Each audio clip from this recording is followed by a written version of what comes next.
Hello, Internet! It is September 30th, the last day of September. It's almost time to wake Green Day. I'm C Parks. And I'm Golden Rose K. Man, I got nothing after that. Yeah, I mean, I don't know. Do you think that Green Day deserves to be woken up? Absolutely. Okay. Like he got his sleep in? Yeah. Do you think will Green Day see their shadow? Only if he can. Green Day can only see his shadow on Groundhog Day. Oh, interesting. So no. Yeah. Never. Anyway, yeah, so we've got a show today of showcases and what's coming out in October, which is packed. That's when I big month for the big moon. When I first started the intro saying it's the last day of September, it was because I was like, now we're heading into October, which is a jam-packed month. But yeah, for whatever reason, it just became it's time to wake Green Day. I really was like worried if you were like scrambling for a minute, being like, how many days are there in September? No, I know how many days there are I know it's the last day of September because I know my birthday is on October 2nd and my birthday is in 2 days. So that's why I know that today is the last day of September. Yeah, so anyways, other than the 6 topics / 7 kind of that we have, lot of game stuff happened over specifically on Friday. Let's see. We had EA sold to Saudi Arabia and Jared Kushner. Great. Combined. Great. Very good. Very, very healthy for the gaming industry to buy out one of the biggest companies with a huge amount of leveraged debt that is only going to promote more layoffs and more cost cutting and more, just absolute bad business decisions. Yeah, EA, I imagine, in the next year or two, we'll probably hear more about how much more involved they are in AI and how many more people have been let go. That's my prediction. Yeah. Will BioWare survive to Mass Effect 5? I don't know. Is Skate gonna continue to come out? Like, it's so many questions revolving like current projects and teams and I can't imagine any team under the EA umbrella is thrilled. I imagine everyone's very worried. Yeah, and you have like things like Respawn and stuff like that. Anyone who makes like the games like that are less like infinite money glitch attempts and more like just like, hey, let's make some profit. They're probably a little bit more worried. I wonder if things like Hazelight and like any of the EA originals, like EA does all the publishing for Hazelight and the Yosef Farah games. So I don't know what happens with those deals. Right. That being said, Hazelight might be at a place now where they can publish on their own, but still. I hope so. They've had a couple bangers back to back that have sold really well, critically acclaimed. So Yeah. Same with just like bad. Yeah. An interesting thing, you know, Saudi Arabia government has been doing is just like buying up entertainment to kind of like draw attention away from everything else that every other type of person that they hate, by being like, but look how fun everything is. We have these concerts now. We have we have wrestling, comedy shows, wrestling, esports, and it's just Evo. And now EA, and you know, EA has a number of esport competition type things. Like they have Madden stuff, and Apex, like you said. So yeah, I'm sure like there's some sort of Battlefield competitive scene that I've maybe never heard of, but I'm sure it exists. And it's just like, you know, definitely trying to like be like, oh hey, like we're not as bad as you think. Look at how fun and cool we are, as you said. Well, also like their official reasoning is like, we want to diversify from just having our economy based on oil, whatever that makes sense, sure. But them specifically going after like the entertainment fields, is to change people's opinion about them. They already own SNK. They have shares, like not controlling shares, but they have shares in like Nintendo companies, a couple other like companies. Then it's just like, great, cool. Maybe there should be, these things shouldn't happen. I don't know. I've already seen people got mad at it.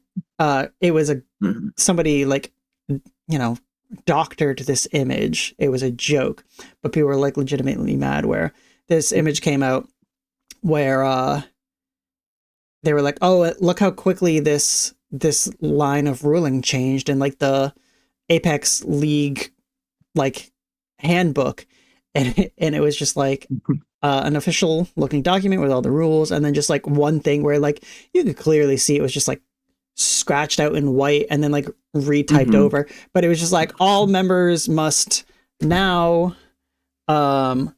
show their legal gender identification, in parentheses, not female. And it's just like, oh man, yeah, you're right, but also, and it's just like gross. This was just like disheartening. Like I think like there are fewer like lessons, or one of the bigger lessons I've learned in my life is just like, obviously, you know, no faith in capitalism as a whole, but watching like things I grew up and loved just like get slowly like destroyed, and like me watching the slow descent of BioWare in the like legitimately through my life of like growing up with them and then watching them just like get like destroyed by like capital reasons from like corporate overlords and whatnot, and now to them being like, well, we don't know, like we're like people like former people who worked on Mass Effect, like even studio heads are like, we don't know if we're gonna like be able to make like this, like the like we don't know if they're gonna be able to make the same game they wanted to make, or if they're even gonna have another Mass Effect, or what it would look like. And like you could say whatever about like BioWare's last 3 games, but like there's a lot of other things that went on to that too. And I'm just getting closer and closer to the official death of BioWare that I'm going to be sad about. My hope is that like for teams in EA, if something were to happen, it sucks that they have to rebuild, but like hopefully the heads of BioWare are like big and strong enough where they can like go off and do their own thing.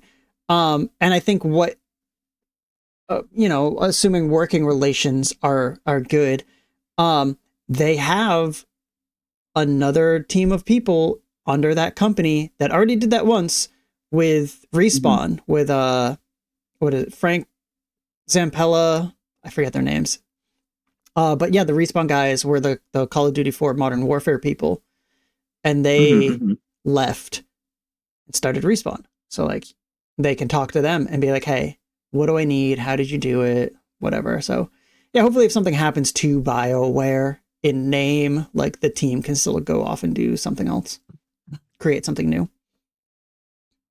Yeah. Other big news. Doug Bowser stepped down. The princess is in another castle. The princess is in the American office of Nintendo now. Yep, you nailed it. Yeah. So that's cool. Devin Pritchard is the new president. Not CEO. There is a CEO from Nintendo of Japan who has done a bunch of other things. He was once the CEO of Nintendo of Europe. He does a lot of like Nintendo marketing stuff. He's got his grips on a lot of parts of Nintendo, so he'll take over as CEO. And then Devin Pritchard will be the new president of Nintendo of America. She's been there for like 20 years, so well deserved.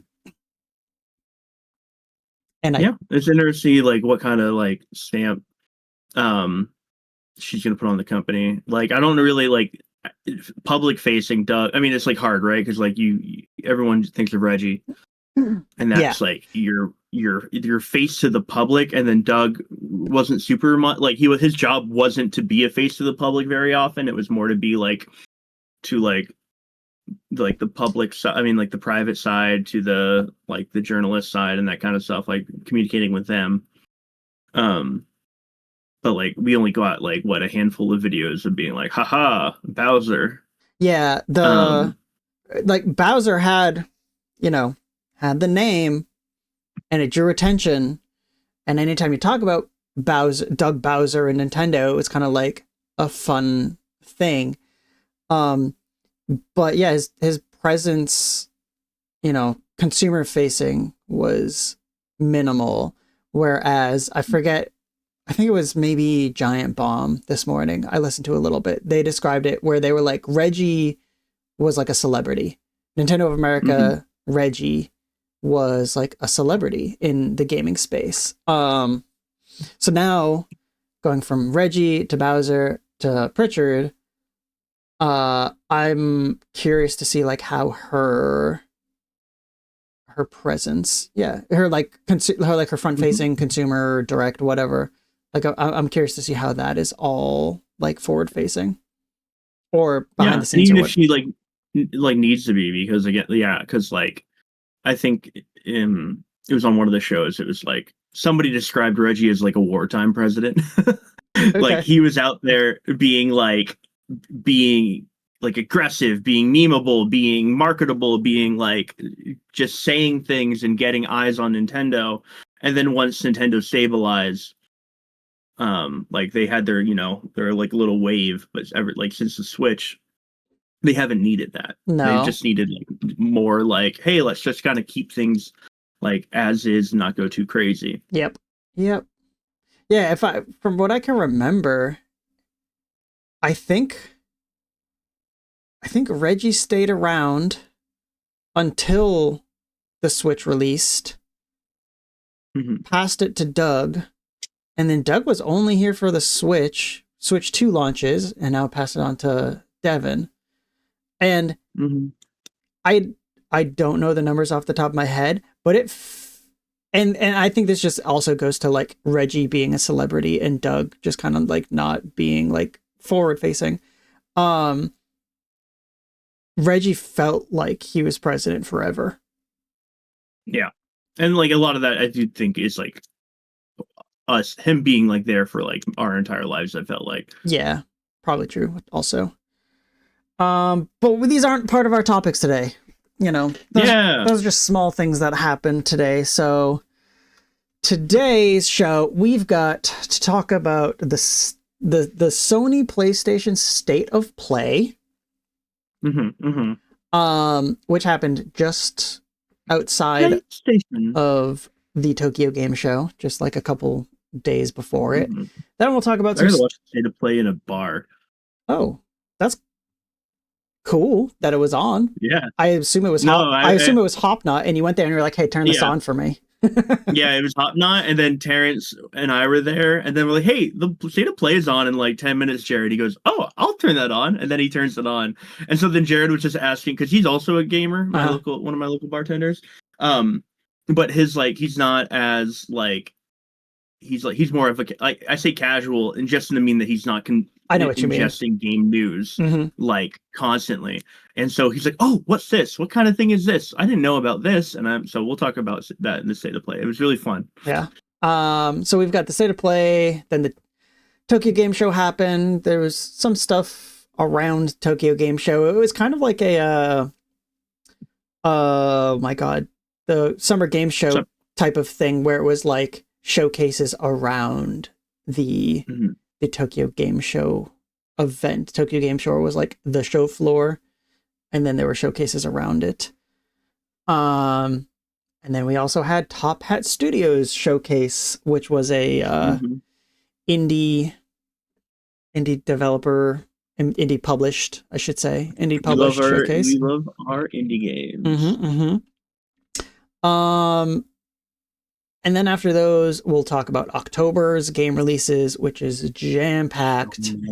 So many games. It's going to be a huge month for games. Very excited to see everyone playing all of the games, or trying to get to all of all of these games. Then you've been playing Hades 2. You'll talk about that. I'll ask some questions. And then the last topic, genre introductions. It's basically games that we played that introduced us to a genre. So like, yeah, the first game that like kicked off like, oh, I'm into this. Oh, there you go. You had it. Really? It's the first one I ever played. Yeah. I just saw it live. Actually, you know what? Document be edited, and surprised by that. Is okay, maybe, but there's more in that topic that I'm sure we'll probably just spew about as we go. But first topic, we had the Sony State of Play last week. I didn't catch it live, and so I stayed completely spoiler free before I watched it. That's a good idea. And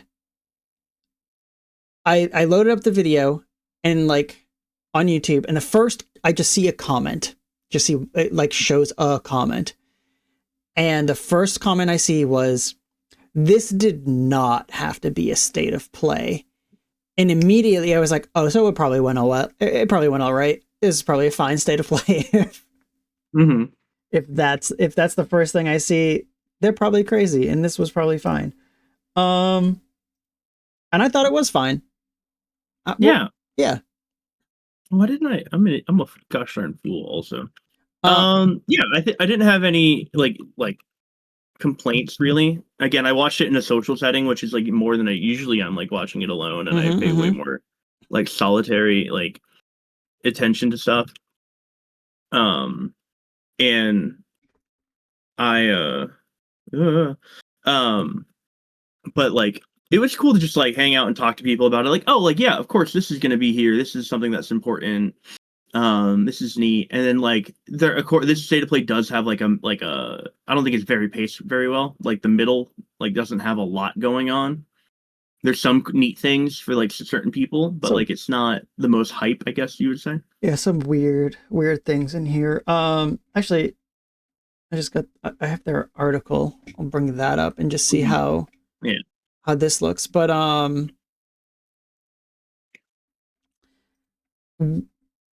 the big things you can see on this graphic right here, or the big thing from their standpoint, was Wolverine finally shown off. But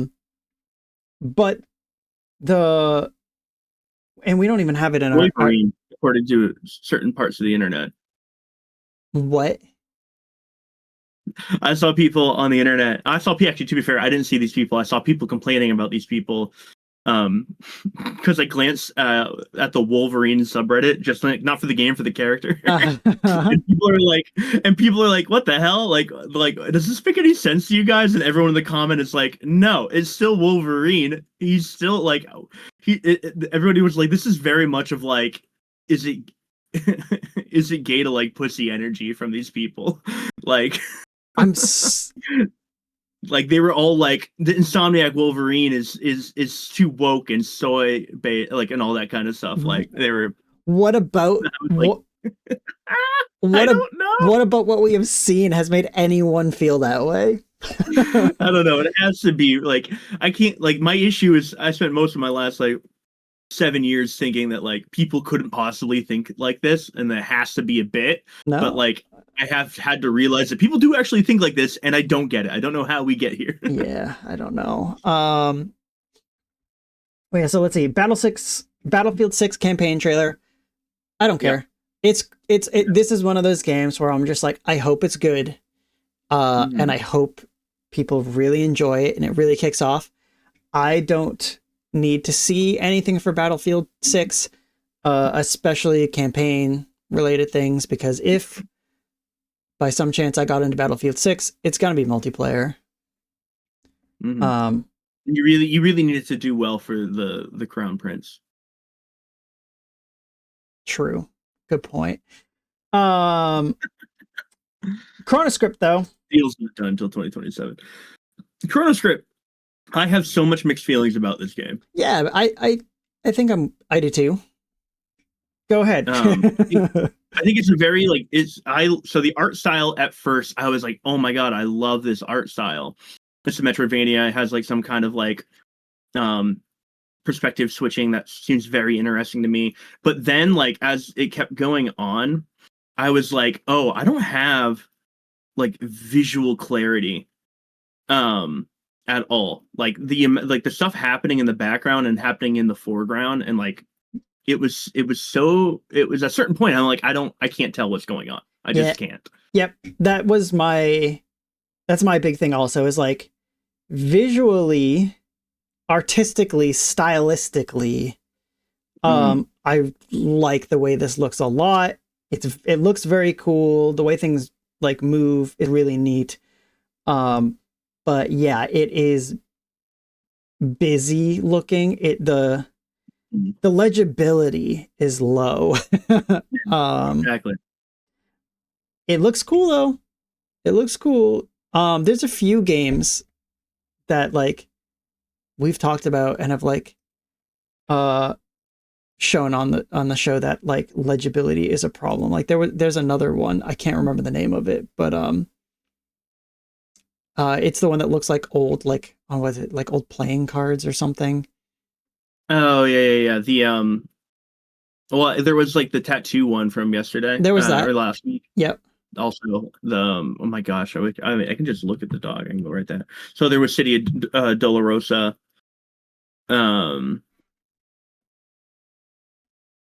Yeah, no, I can't remember the other one, but yeah, no, like it isn't, because like my brain wants to see new stylistic and new, just like I love it when a game is specific in what it's trying to look like, especially when it's like newer to me.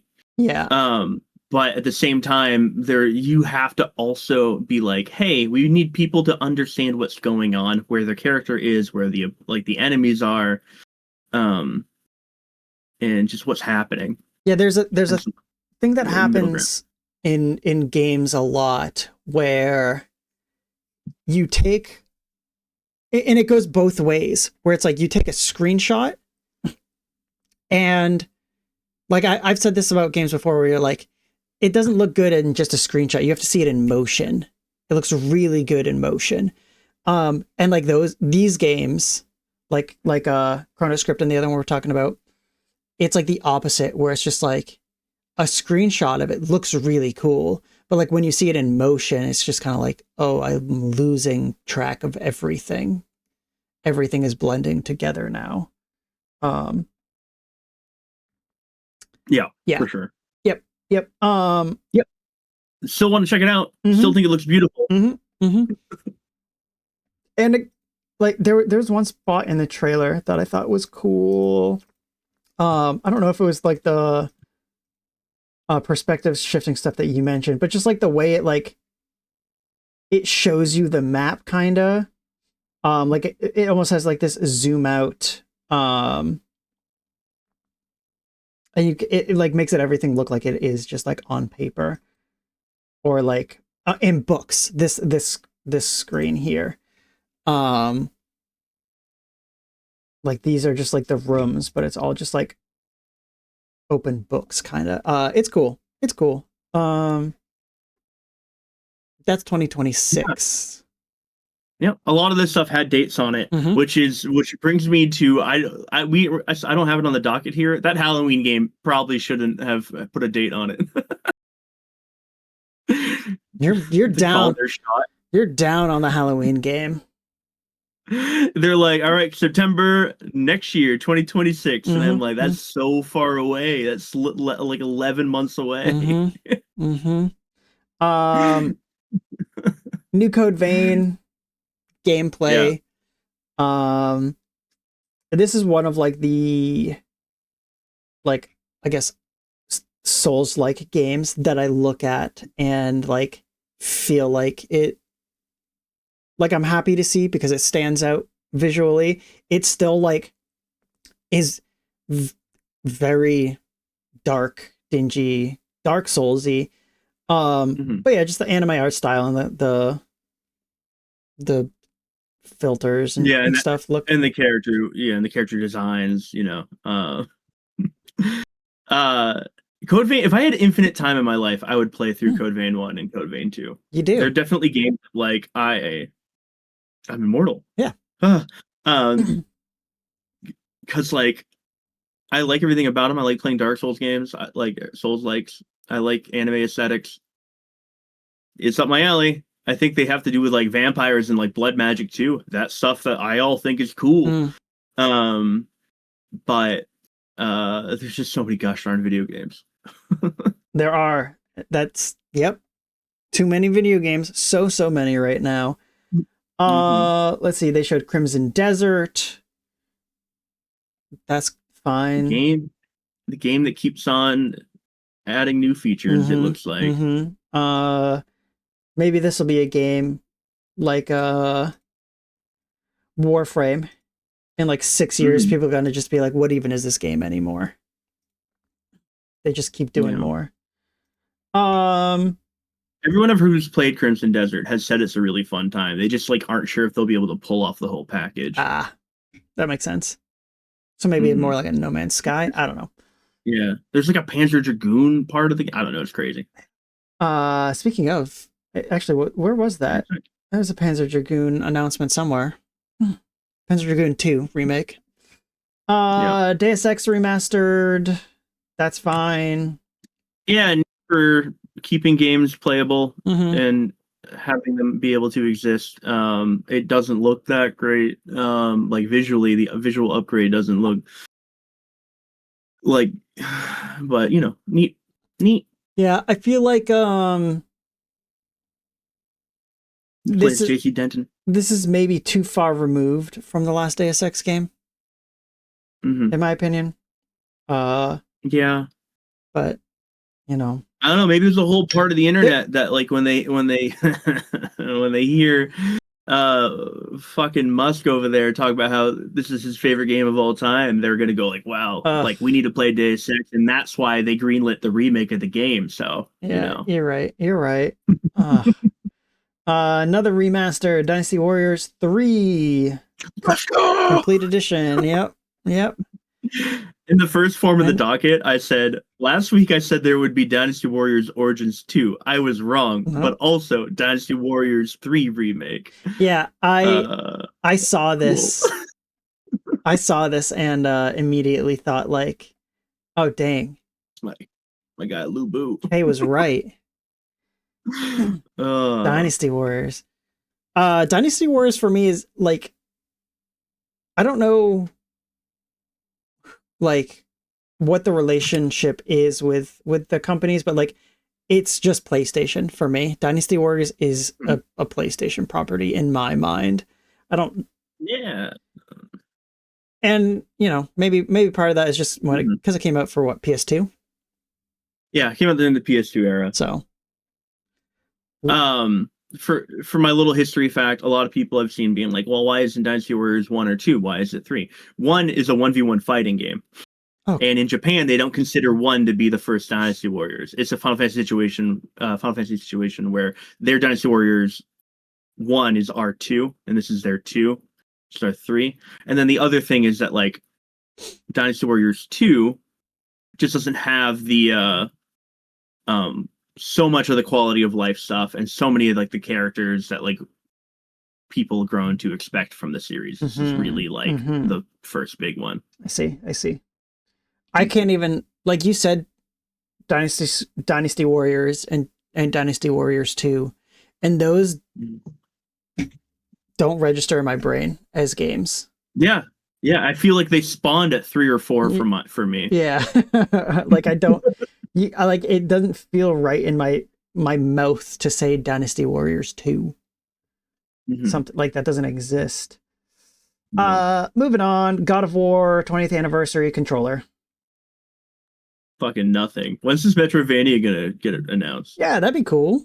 Maybe a new. I mean, the controller looks okay. Yeah, it's fine. It's fine. Launching in October. It's like,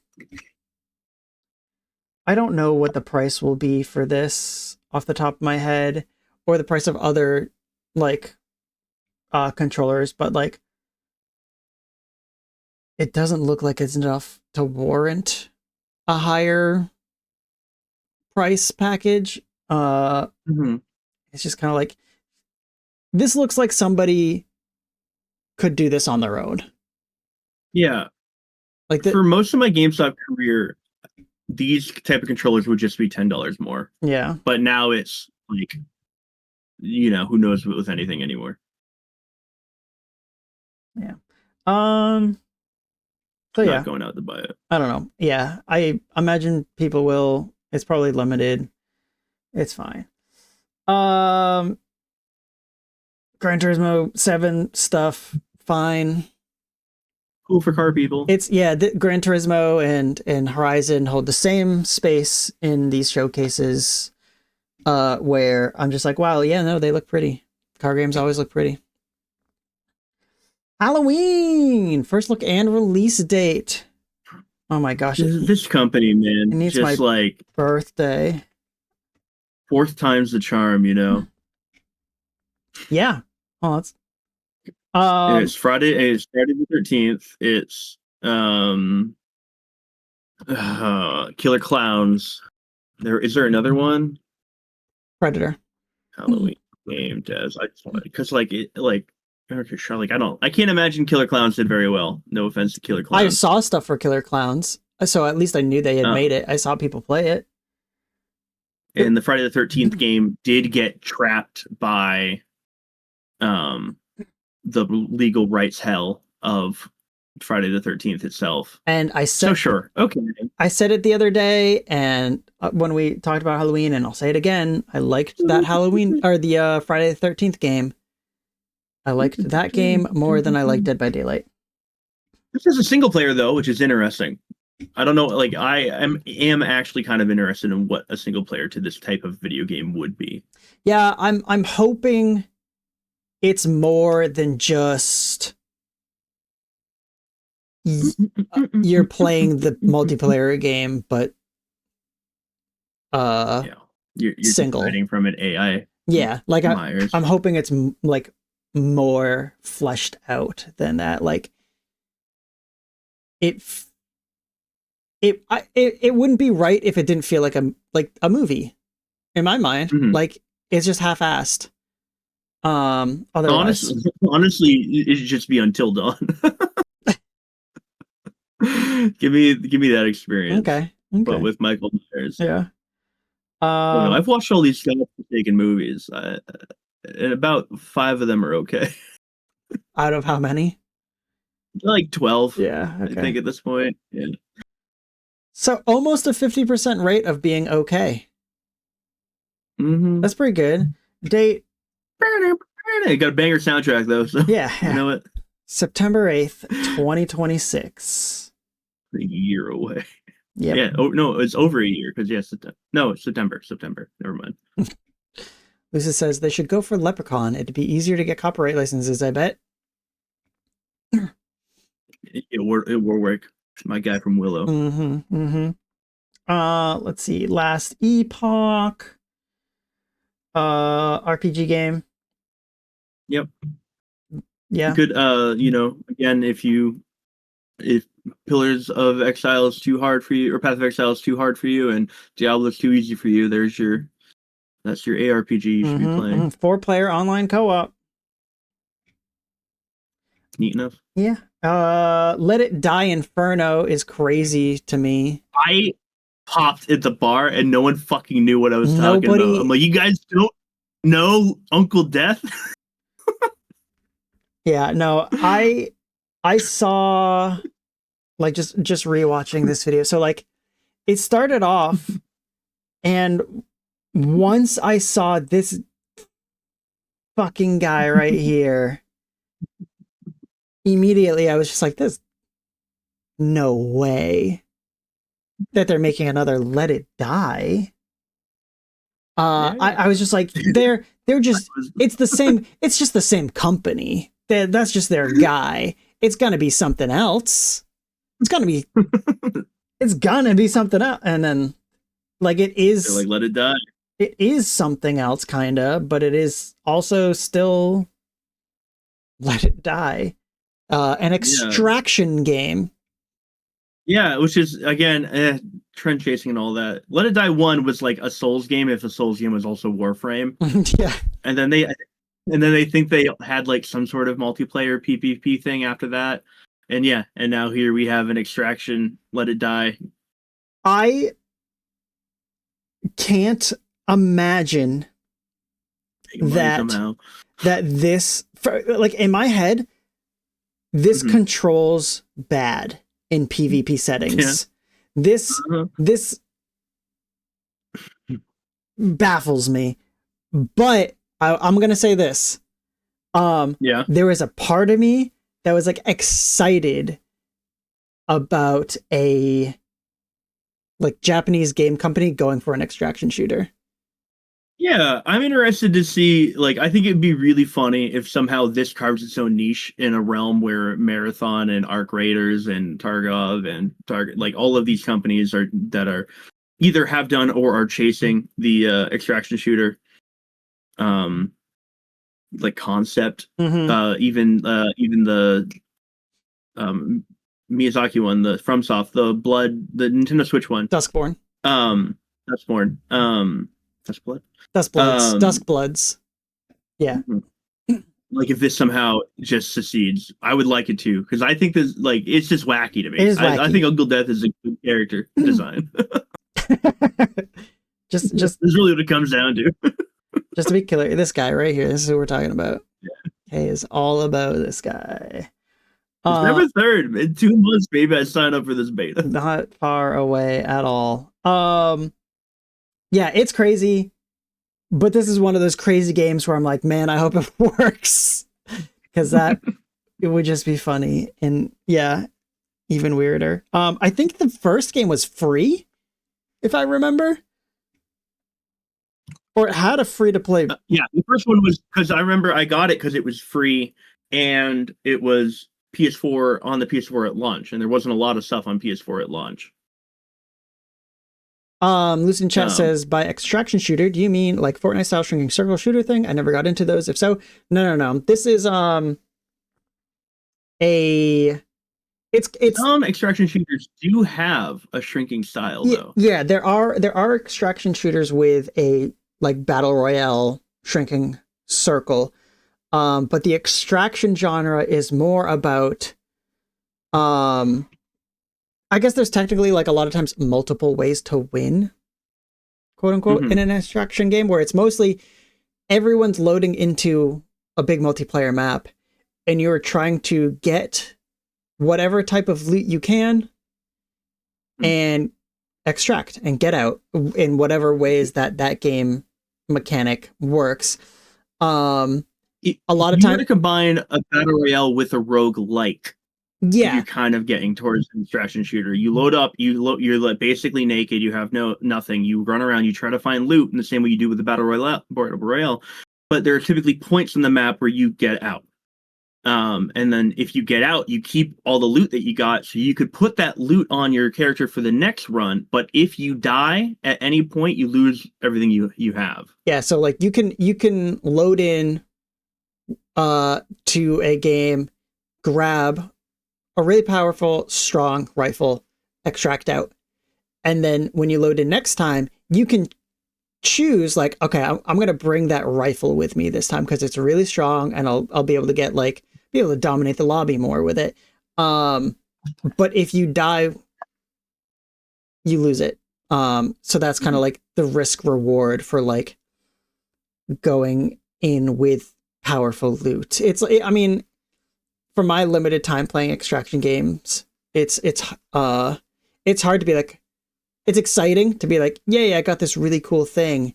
I'm never going to use it though, because I don't want to lose it. Yeah. 100% the entire time darker and darker. Yeah. A lot of times though, with extraction games is they have reset cycles.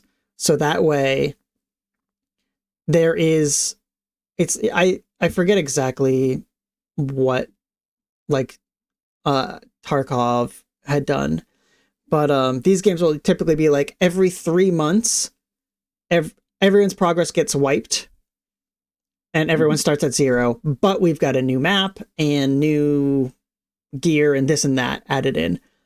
That way, like if I loaded it up now, people who've been playing for 4 years are just like incredibly kitted out, and I have nothing, and I don't have to deal with that. So yeah, but that's what this game is. Let It Die Inferno. The other thing is that most of these games are also PvPvE. Mm-hmm. Like there's going to be a lot of mobs, just like computers that you kill to.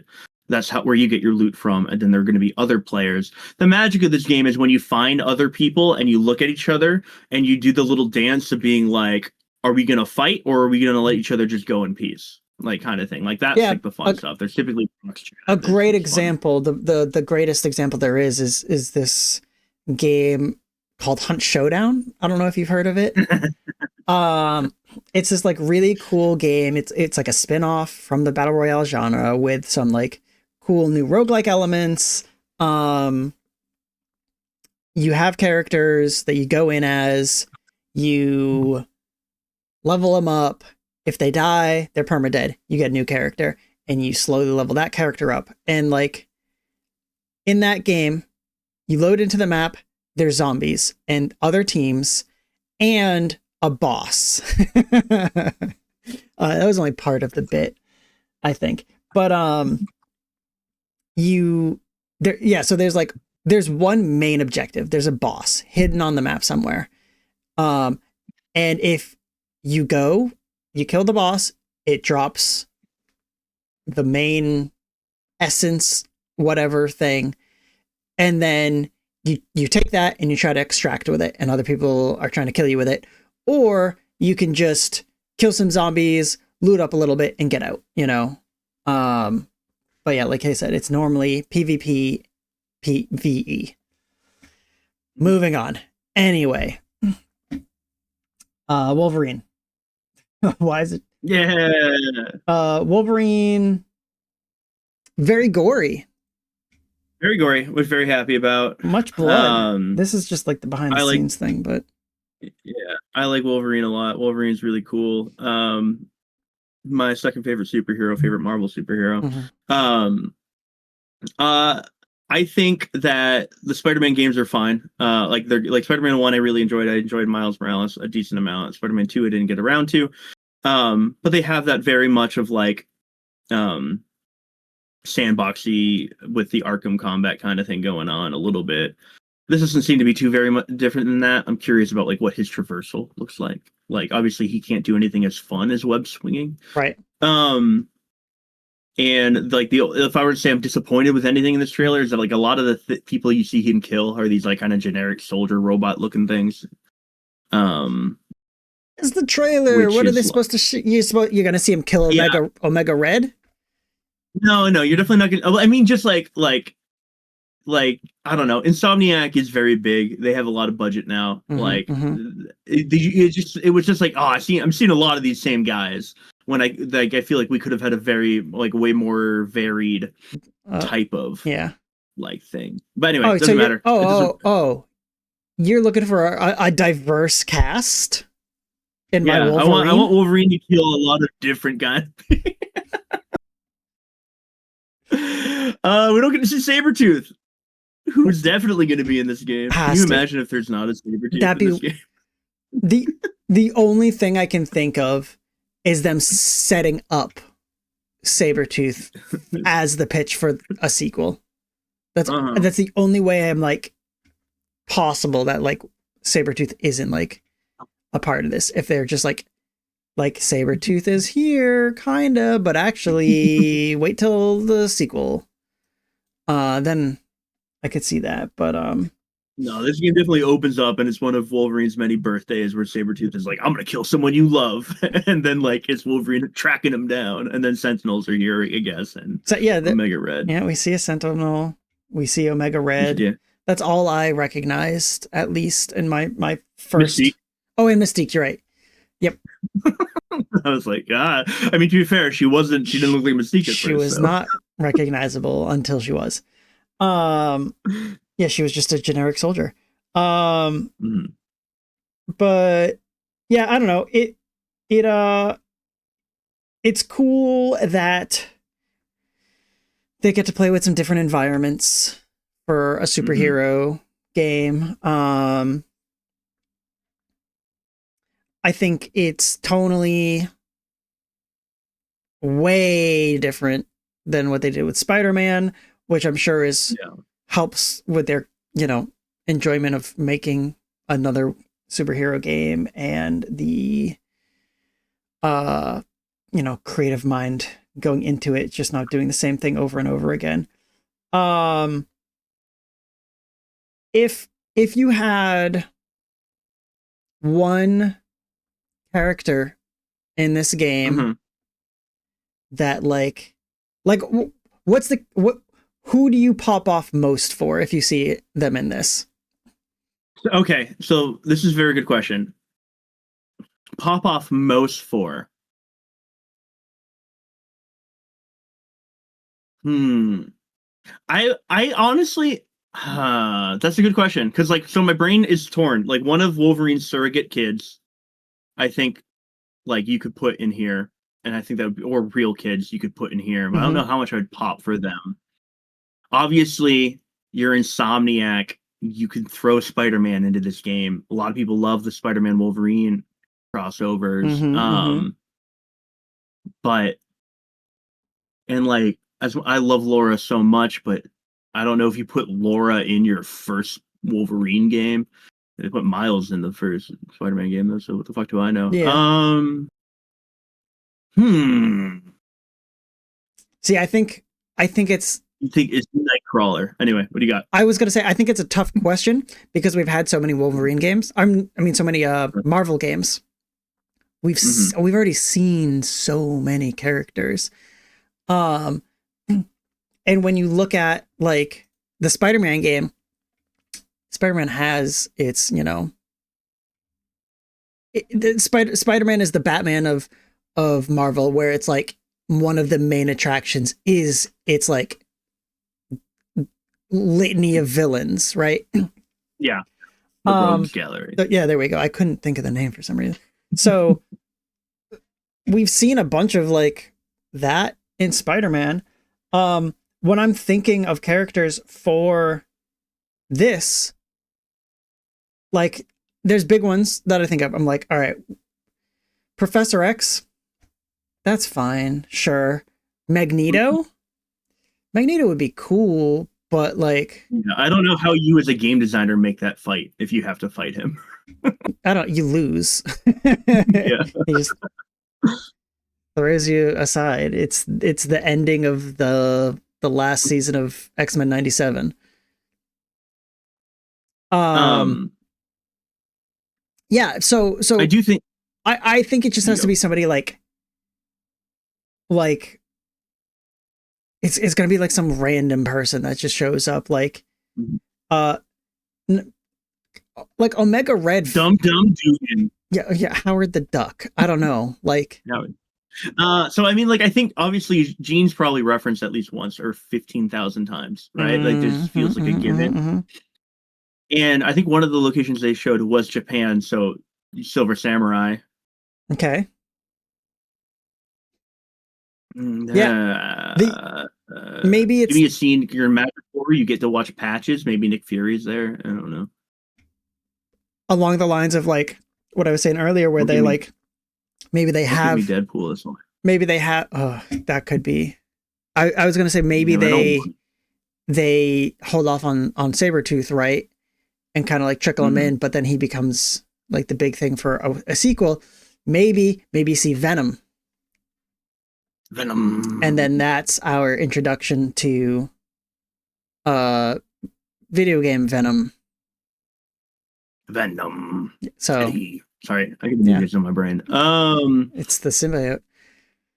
It's symbiote. So yeah, I don't know. I guess like this went exactly how I wanted it to, where it's just like I think it's great about Wolverine, where I think you can have a Wolverine game and story without just littering it with characters. That's why I'm like, I don't know if I want there to be more than like one or two X-Men, like even really like heavily in the story at all. Like not even that. Like even like I'm okay. Jean Grey's just gonna have fucking references because it's Wolverine. It's Wolverine. So other than that, like, you know, like one person like Gambit shows up in Madripoor and he's like, hey, he's like, I can't do a Cajun accent, I'm not gonna try. And like, sure, that might be like that's the one. I only need one. I only need one. Everything else I would like for like it to be mostly a Wolverine story. Kids notwithstanding, they can come and go. Okay. Yeah. I'm gonna get Daken. Maybe, I don't know, another.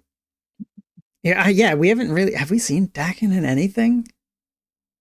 No, Daken wasn't super popular when we were getting, like, the X-Men Rise of the Apocalypse games, and I don't think he was there for, like, in any of the Marvel vs. Capcoms or whatever. Yeah, I can't think of Daken ever in anything other than Marvel's Snap, which has, like, everyone in it. So, yeah, I don't know. I hope it does well for them. My excitement isn't super high. But yeah, I don't, it's the same thing with, not the same thing with Battlefield, but just this is like one of those pillars of gaming within Insomniac. So like, I hope their shit does well. I hope it does really good. And I hope they move on to other stuff that isn't just superheroes at some point, like they used to be. Yeah, 100%. You said it the same way. I want Insomniac all the success in the world, but I also desperately need them to keep making Ratchet and Clank. Yeah. So. Yep. Let's see. Microsoft Flight Simulator was there. Neo 3. For like the concept of Microsoft Xbox coming to PlayStation. That's really it for me. Yeah, that's it. And it also almost Microsoft Flight Simulator. To me, feels more like Microsoft, the computer company, rather than Microsoft, the game company. Yeah, it might blow up a PlayStation. Yeah, too. Yeah, it's not Xbox. I wonder if, I was gonna say, I wonder what, because you can use PSVR on it. I'm sure that's cool for people. Let's see, Neo 3.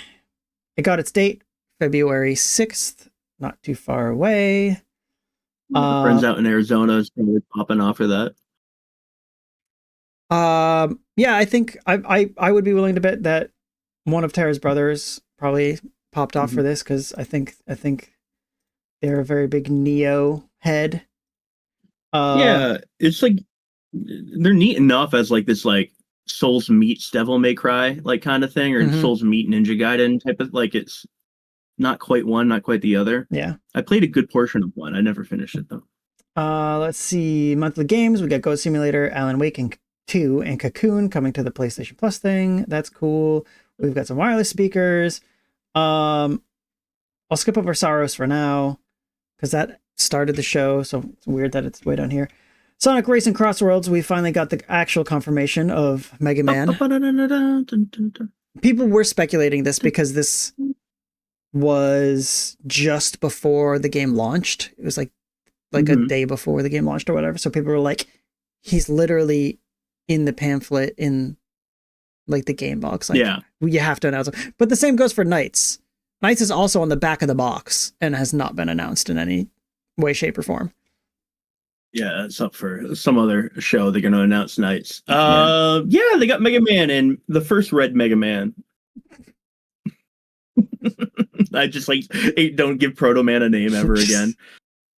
Just first Red Mega Man. It's not Zero. The Proto Man disrespect. Yeah, the first Red Mega Man. Yeah, Mega Man Red Mega Man -1 because the next one is Mega Man Red 0. Which is 0. Yeah. Okay.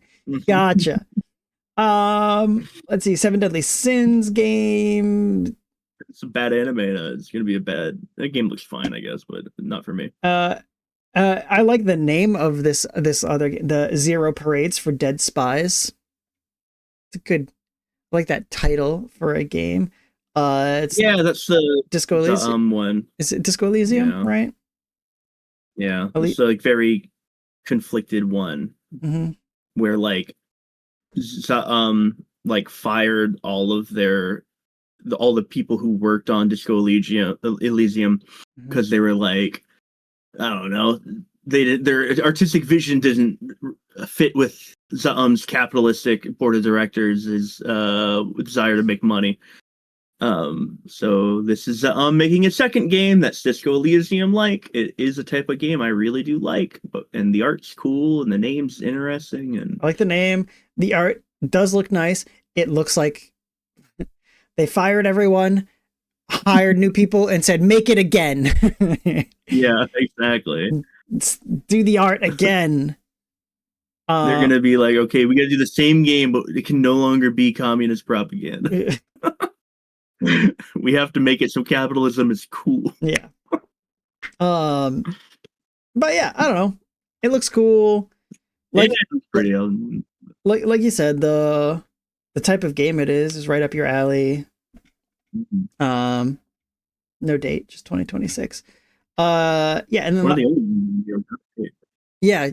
there was a couple things that were just 2026. Most things had actual dates in 2026.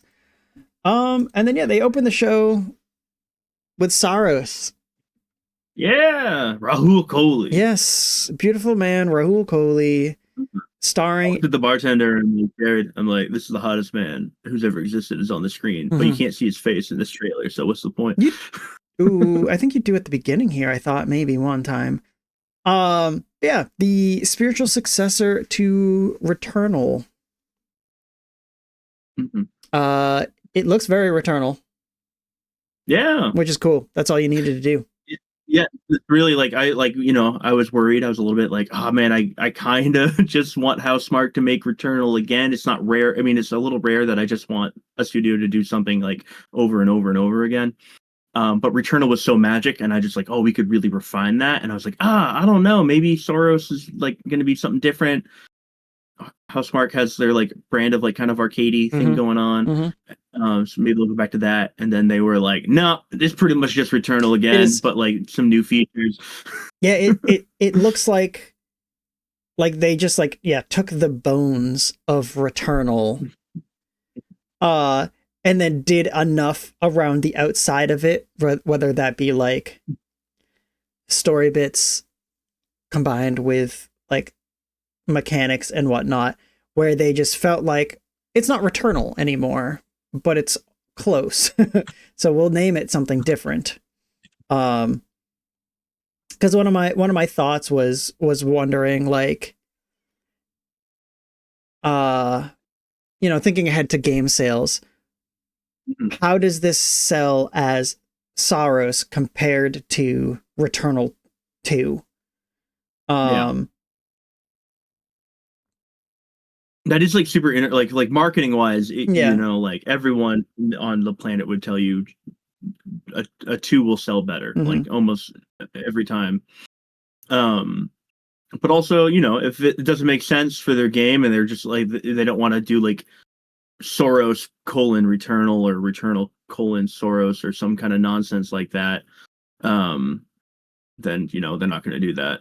Yeah, my thought was maybe they have an idea for Returnal 2, and they were like, we just don't want to do that yet. We want to, let's do something a little different first, so we don't just like burn out on Returnal 2. But we have an idea for Returnal 2. We know where Returnal 2 is gonna go. So when we make this, it can't be Returnal 2. Yeah, you can't have the name. If you didn't play Returnal in the chat, it's a lot of what you're seeing now. It's such an excellent third person. There's Rahul. A third person shooter that is simultaneously a third person bullet hell. While also just being like one of the best feeling shooters I've played in a long time, especially in the third person space as opposed to like an FPS. Third person Ikaruga. Hell yeah. And like it has, at least Returnal has a roguelike mechanic to it. You keep waking up in the same place in between runs. I don't know 100% what this the gameplay cycle is going to be here, but yeah, it's a lot of these like bullet hell stuff. This game seems to have this special shield that you can use every once in a while to absorb like bullets of the same color, it looks like, maybe. So that's like an added feature that looks like it could like be fun to play around with. I'm not even sure. You're probably right where it's like bullets of the same color, because that makes sense in bullet hells. But I remember watching this through the first time and just thinking like, it looks like it's just blocking everything, but maybe I'm wrong. It does the thing that Returnal does, which we're seeing here, where like the big boss character designs are crazy and yucky. So cool looking. Yeah, they're cool. If you need to make somebody cool, you give them a bunch of arms. It's a bunch of arms. And at least 2 of them are covering their eyes. Yeah. And then you have other eyes on the hands.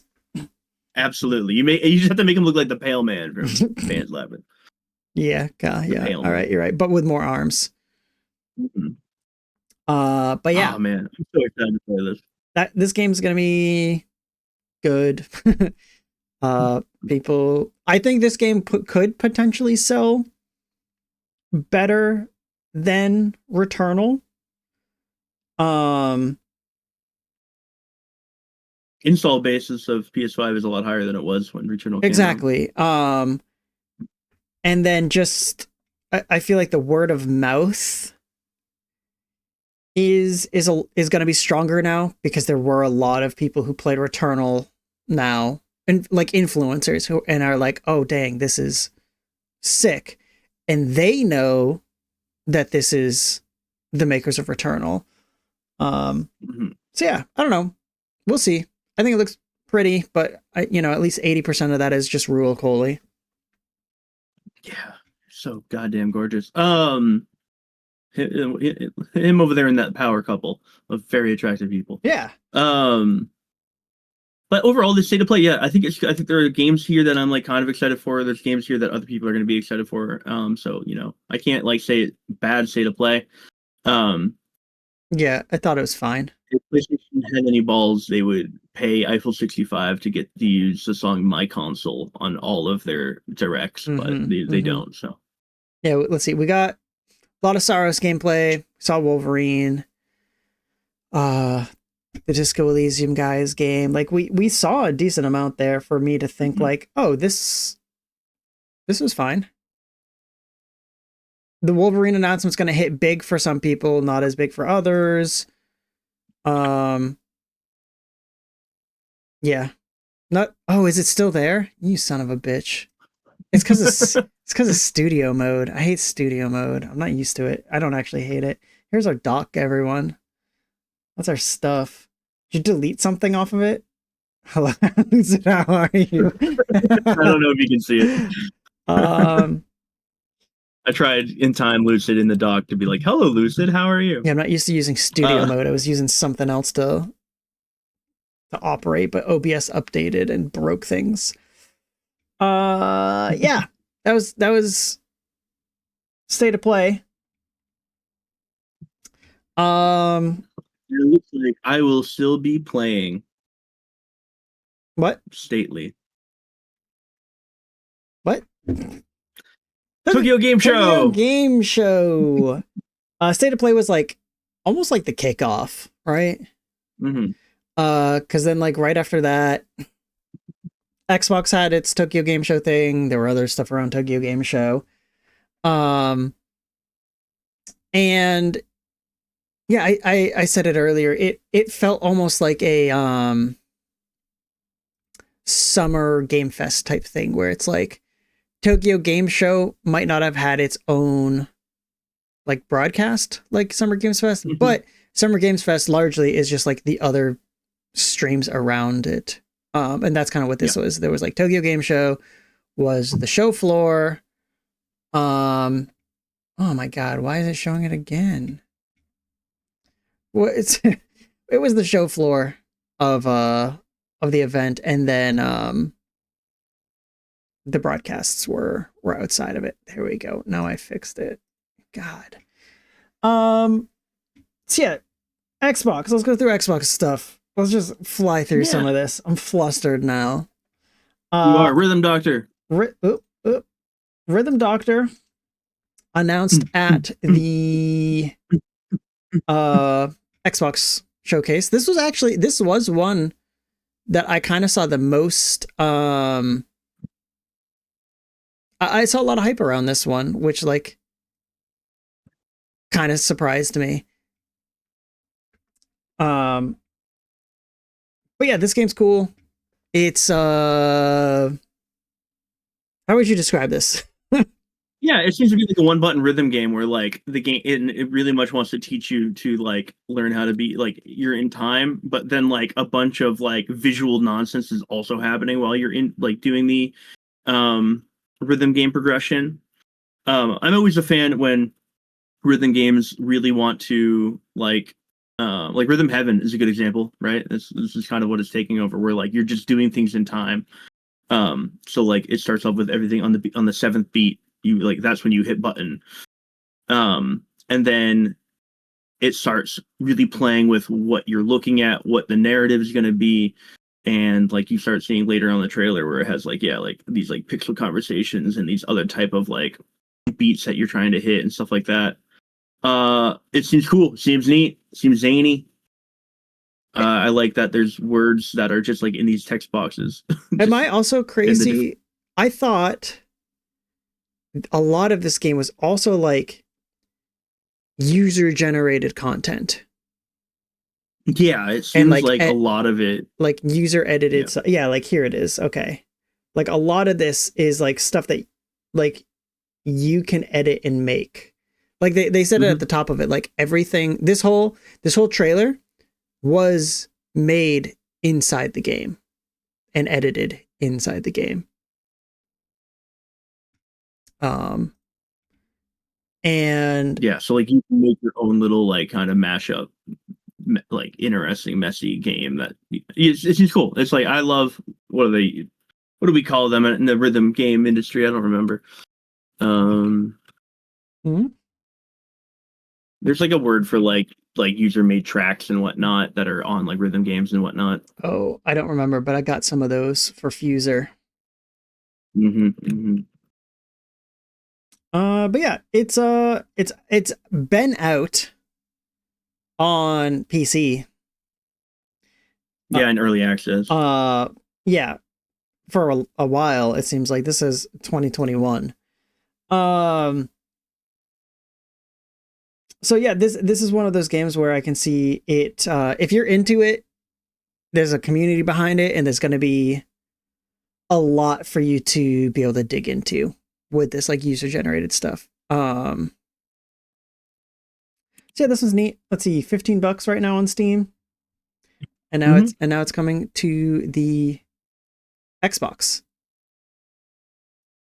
Yeah, for your Xbox sickos. Do we know? Is it coming to anything else? It was at the Xbox thing, so that's why I'm saying Xbox. Yeah, I don't know. I think it makes most sense on PC. Oh yeah, if I'm playing it, I'm playing it on PC. Yeah, especially because like user-generated content can be so much easier to like navigate and move around. Then we've got Threads of Time. Yeah. This is, you described it in pre-show to me, like a company said, we're making Chrono Trigger now. Yeah. We are tired of you not making Chrono Trigger. This has been shown at several different game showcases over the year. It was just like a new kind of like look at it. It looks so goddamn gorgeous. It's just 2D HD, but like the sprites really sing when they're doing a lot of like the behind the camera stuff, and then it goes into these like really beautiful anime like cutscenes. I'm like, I love it. Give it to me. Yeah, it's pretty. It's it's another team doing like the whole 2D HD thing that I can get behind, with some, you know, more playing around with camera angles and whatnot, which is cool. Giving it more of a 3D element. Yeah, I don't know. This is one that like I recognize the name of it and like this image right here because of how Square Enix this title looks. But yeah, I couldn't remember the gameplay at all. I do like the, like, I mean, they have the animated like things that they play too, but also just the pixel art itself is kind of like a little more like cartoony animated. Yeah. Which I like. Humble Games. Wow. Humble Games.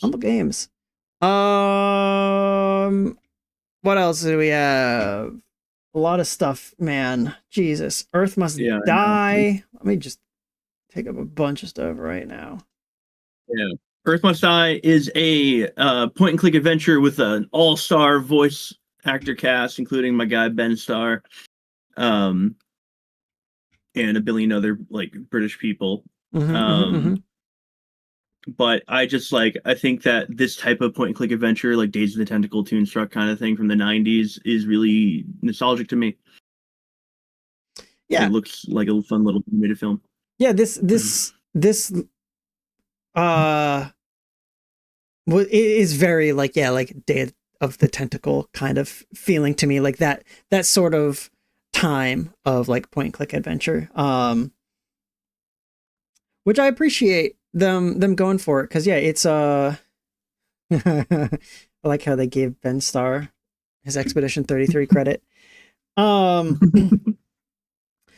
yeah, it's it just straight up looks like could be a cartoon.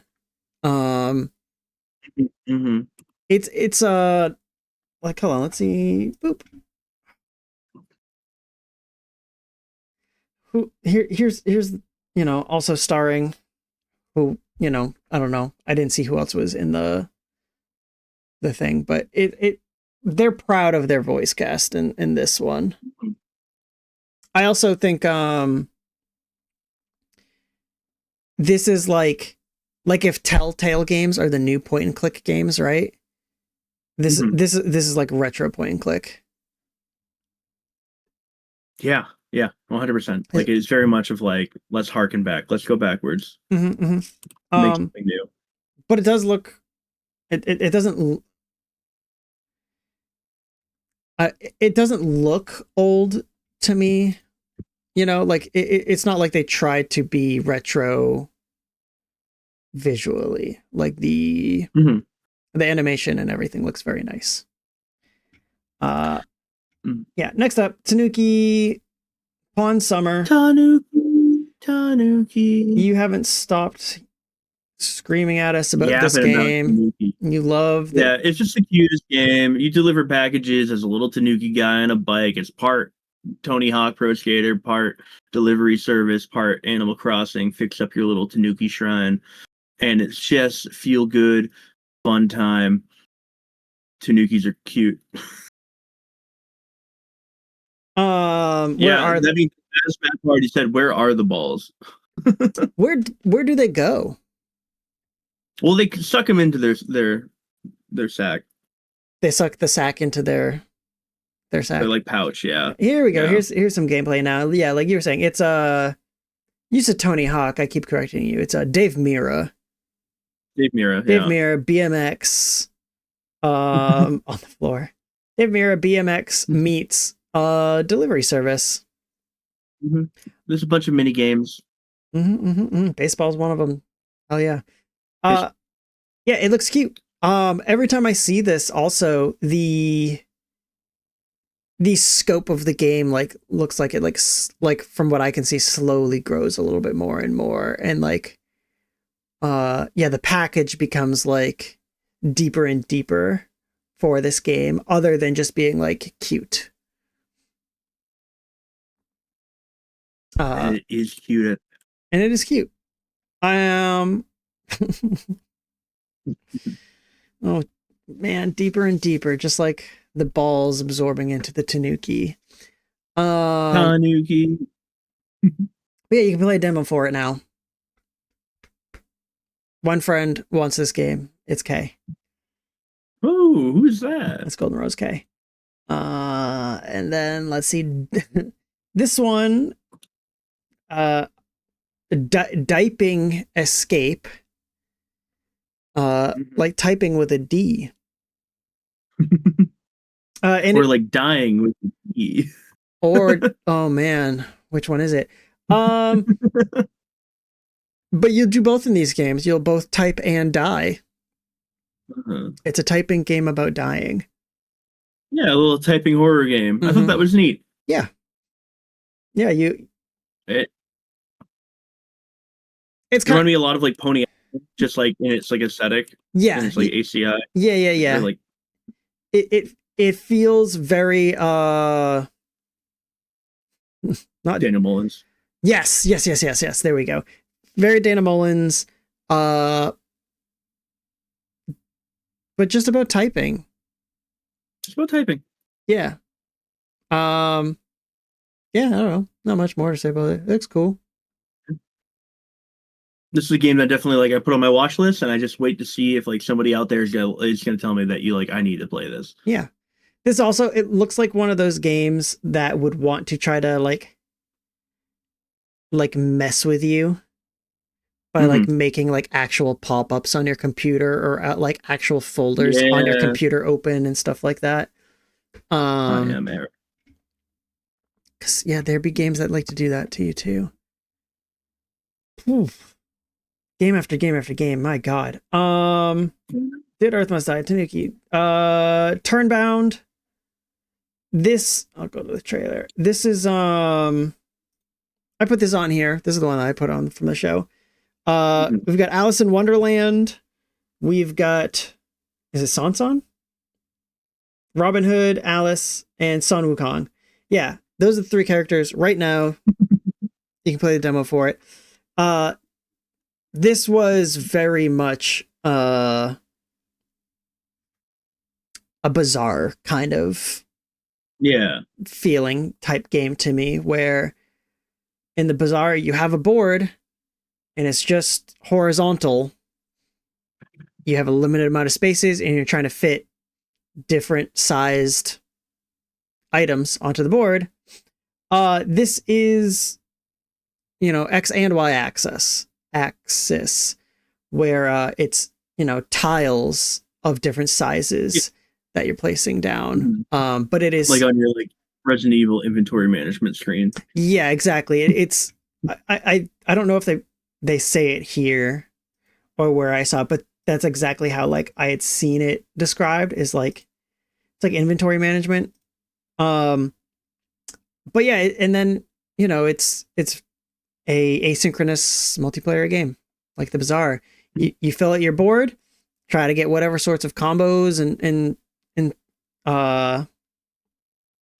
just synchronize your build together, and then you go up against someone else and you win or lose, and then you go through more shops and events and whatever, build your board out even more, upgrade stuff, get new stuff, gain access to more spaces in your board, fight someone else.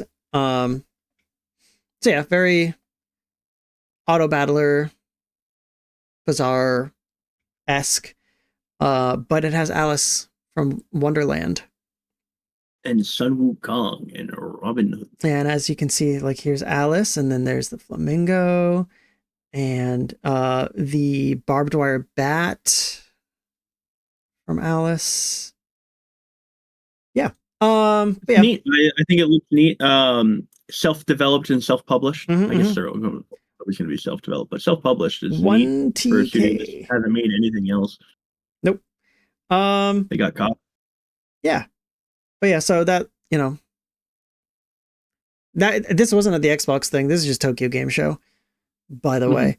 But yeah, I don't know. I could see that being okay. I'm interested to test that one out at some point. Yeah. And then the demo. Huh? So I'll probably download the demo. Yeah, try it. And then also for Tokyo Game Show stuff, there was the Annapurna Direct. Yeah. More games to look at. Starting off, Kate, tell me about Detopia. Detopia is a little like, I'm trying to figure out how the best way to explain it. It's like a narrative adventure game where you're in this little sci-fi world and you're like, everything is perfect, but like, you know what? When everything is perfect, what's your happiness? It's just very much of like in the realm of like maybe not necessarily like a Life is Strange, but like something similar where it is just like you make decisions and the story shapes around you and you just want to like kind of like live in this world. And there seems to be some sort of puzzle game mechanics that also play into it and stuff like that. But it looks cute, and it looks like there's a cute cat. There was a cute cat. And the color palette is like relatively like small, but I really like it. Like everything in most scenes, everything is pretty like close together color wise. Other than like when you see like grass and stuff. I just think it's a nice vibe. It's a neat vibe. I'm interested in it. Like, maybe if you're like a fan of like 1000X Resist or something like this, maybe this will hit like a similar kind of.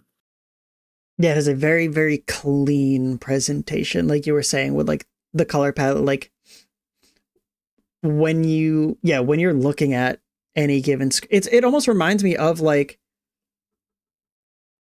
old classic, like Nintendo, Super Nintendo games, where it's just like they had a limited, let's see this one. They had a limited like range of colors that they could use at one time. And it's kind of like they kind of did that with this game, where it's just like they took a scene, they could only use like so many colors, and so this is how it looks, and it works. It works. Cute.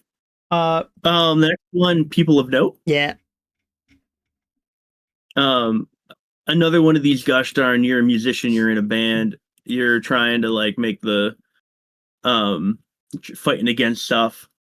And it's like this rhythm RPG kind of thing going on, which is neat. The song this, again, I talked about it earlier in the show. If you have a song playing during your trailer that's like at least like good to great, I'm gonna be interested. But if you look at it, like some of the combat scenes, it looks like there's like maybe like a Final Fantasy X-esque turn order thing happening down there, or at least like you set your opening act, you set like who you're gonna do, like who's gonna compression, and then like other genres they talk about, like someone's doing like fourth wave and whatnot. A lot of music terms. It seems neat. I like RPGs. If the story's good, it looks good.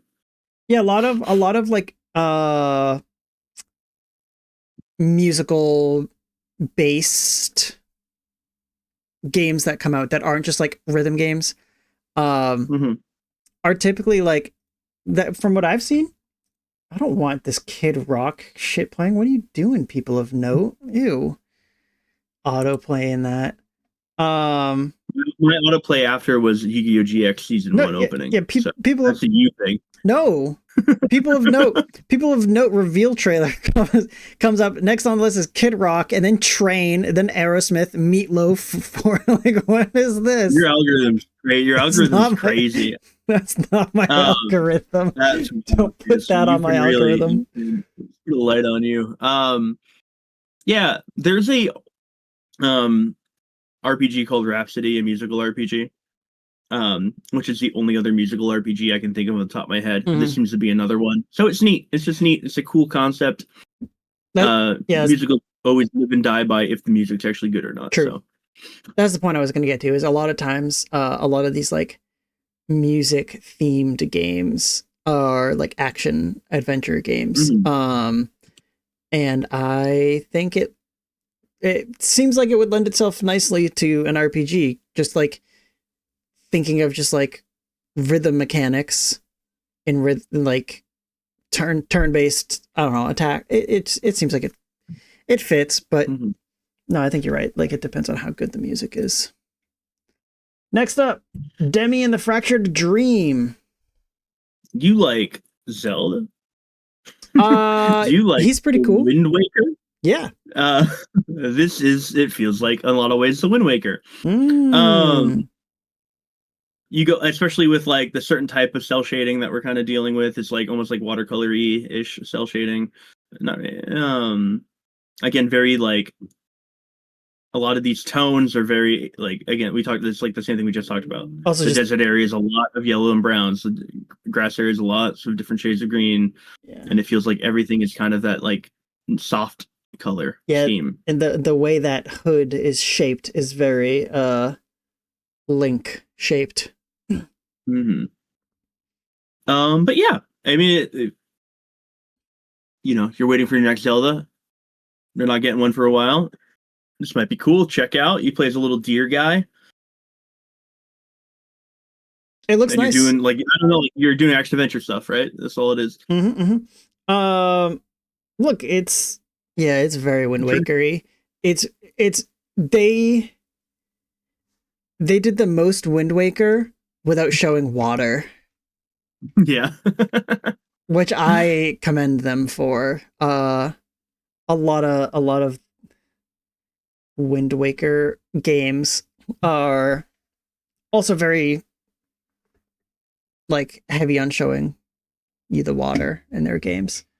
And this didn't like press that on you. Yeah. Looks like a nice Zelda-like, classic Zelda-like. We haven't had one of those in a while, so. Mm-hmm. And the combat seemed very like fluid, at least like from without getting our hands on it. Like, can't really tell, but it seemed very like it looked like it felt nice to play, and I hope it is. Mm-hmm, mm-hmm. It looks more like from the little bit of gameplay that they showed there. It looks like the combat system almost looks a little more freeform, a little more combo-y than a Zelda does. And then there was, they were like feet surfing on that sand, which was interesting. So yeah, that was cool. Annapurna, the people who make the movies. Yeah, the movie makers, the movie guys and girls. They published these games also. I think they're making a name for themselves a little bit, Annapurna, in the game space. Yeah, I feel like it's been like over a couple like over the last couple of years. I mean, maybe like it's like 7 years now at this point. They've like, I remember Sayonara Wild Hearts was a big one. That was Annapurna. Mm-hmm, mm-hmm. But they like started off just like making indie games, and now they're slowly making like higher production, or publishing at least higher production indie games slowly. Something to look out for. Yeah. I'm always pleasantly happy when I see something and I see, an Annapurna game. Mm-hmm. All right, let's go. Mm-hmm. And that was Tokyo Game Show. Tokyo Game Show, I mean, there was a lot to Tokyo Game Show, but also like not really. It was a cool place to be. Yeah, I think Tokyo Game Show looks like a good con to be at. It's not it's almost like a PAX, right? Where it's like a exactly. Yeah, it's like you're going for the show floor when it's Tokyo Game Show time. You're not going for like the new game announcements. So yeah. Any last words on TGS? No, not really. Every year I think like TGS is gonna have some crazy big reveal, and it never does. Yeah, so. I also like specifically am waiting for some sort of like Dragon Quest announcement, or something like that, because that just seems like a Tokyo Game Show kind of announcement in my brain for whatever reason. But yeah, I don't know. Not a whole lot. Which, you know what? I get. There's a lot of big places to show off your game. You have the Summer Game Fest, you have Gamescom, you have the Game Awards, and then you have like the Nintendo Directs, the State of Plays, whatever the heck Microsoft is doing. And then this year has so many places, or every year now has so many places to show things. Yeah. Another place to see things was the Top Hat Studios showcase. Top Hat Studios. I'm gonna bring it up real quick, actually, so people understand. So, Top Hat Studios, some of their best sellers have been more recently Crypt Custodian, and then they also published Frogun. Frogun, yeah, Frogun, or I don't know either. It's either Frogun or Frogun. There's also a streamer that goes by Frogan, so maybe it's Frogun. I don't know. But yeah, those are two of their like bigger games. So they're newer. They're newer, like little indie publishing, but they've hit a few times. They did a show. Yeah, it's a pretty darn good show too. Yeah, I liked, the games that we're gonna share here. Actually, can I look up Top Hat Studios showcase? I just want to see if there's a list here. This is on Steam of everything. Some of their major announcements. And I'll show my screen here. Boop. Motor Slice, Silly Polly Beast, Kingdom Shell, Labyrinth of the Demon King, Hyper Team Recon, Tiny Life, updates, trailers, and more for Zword, The Backworld, Becrowned, Rogue Mansion, Sonzai, Under the Island, Tales of Tuscany, Elementalist, Windswept, which we talked about. We've talked about multiple times. And then demos for Motor Slice, The Backworld, Hyper Team Recon, Under the Island, Elementalist, Rogue Mansion. Yeah. And we don't necessarily need to go like game by game if you don't want to, but I just like really do think that like Top Hat and like the games that they're offering here, like there is something for everyone. Well, this one right here, is one that you specifically mentioned, the Twinkle's Galactic Tour. Hell yeah! This one you said is for you. Theme song playing during the trailer, so already I'm feeling good. But yeah, it's a 3D platformer. It has this low poly look that's so popular nowadays, and it's very neon purpley. It's got a really cool aesthetic, and I am probably gonna play it. I'm a huge fan. Big huge. That's what we say in the business. We say big huge. Of this, big huge of the indie space really taking over this like 3D platformer genre, and like between this and like Tori and other things like that, there's just like a lot of really good stuff happening here. And this seems to be fun. It looks cool, looks cute. I'm gonna play it. I like the song. Yeah, and this is specifically the same dev as Frogun. Oh, it is the same dev. Good pick there. Yeah, this, like, one of the things that indie devs are doing with this space is they're just making it a video game. Like, you can look at like some of the level design and like not like what am I trying to say here?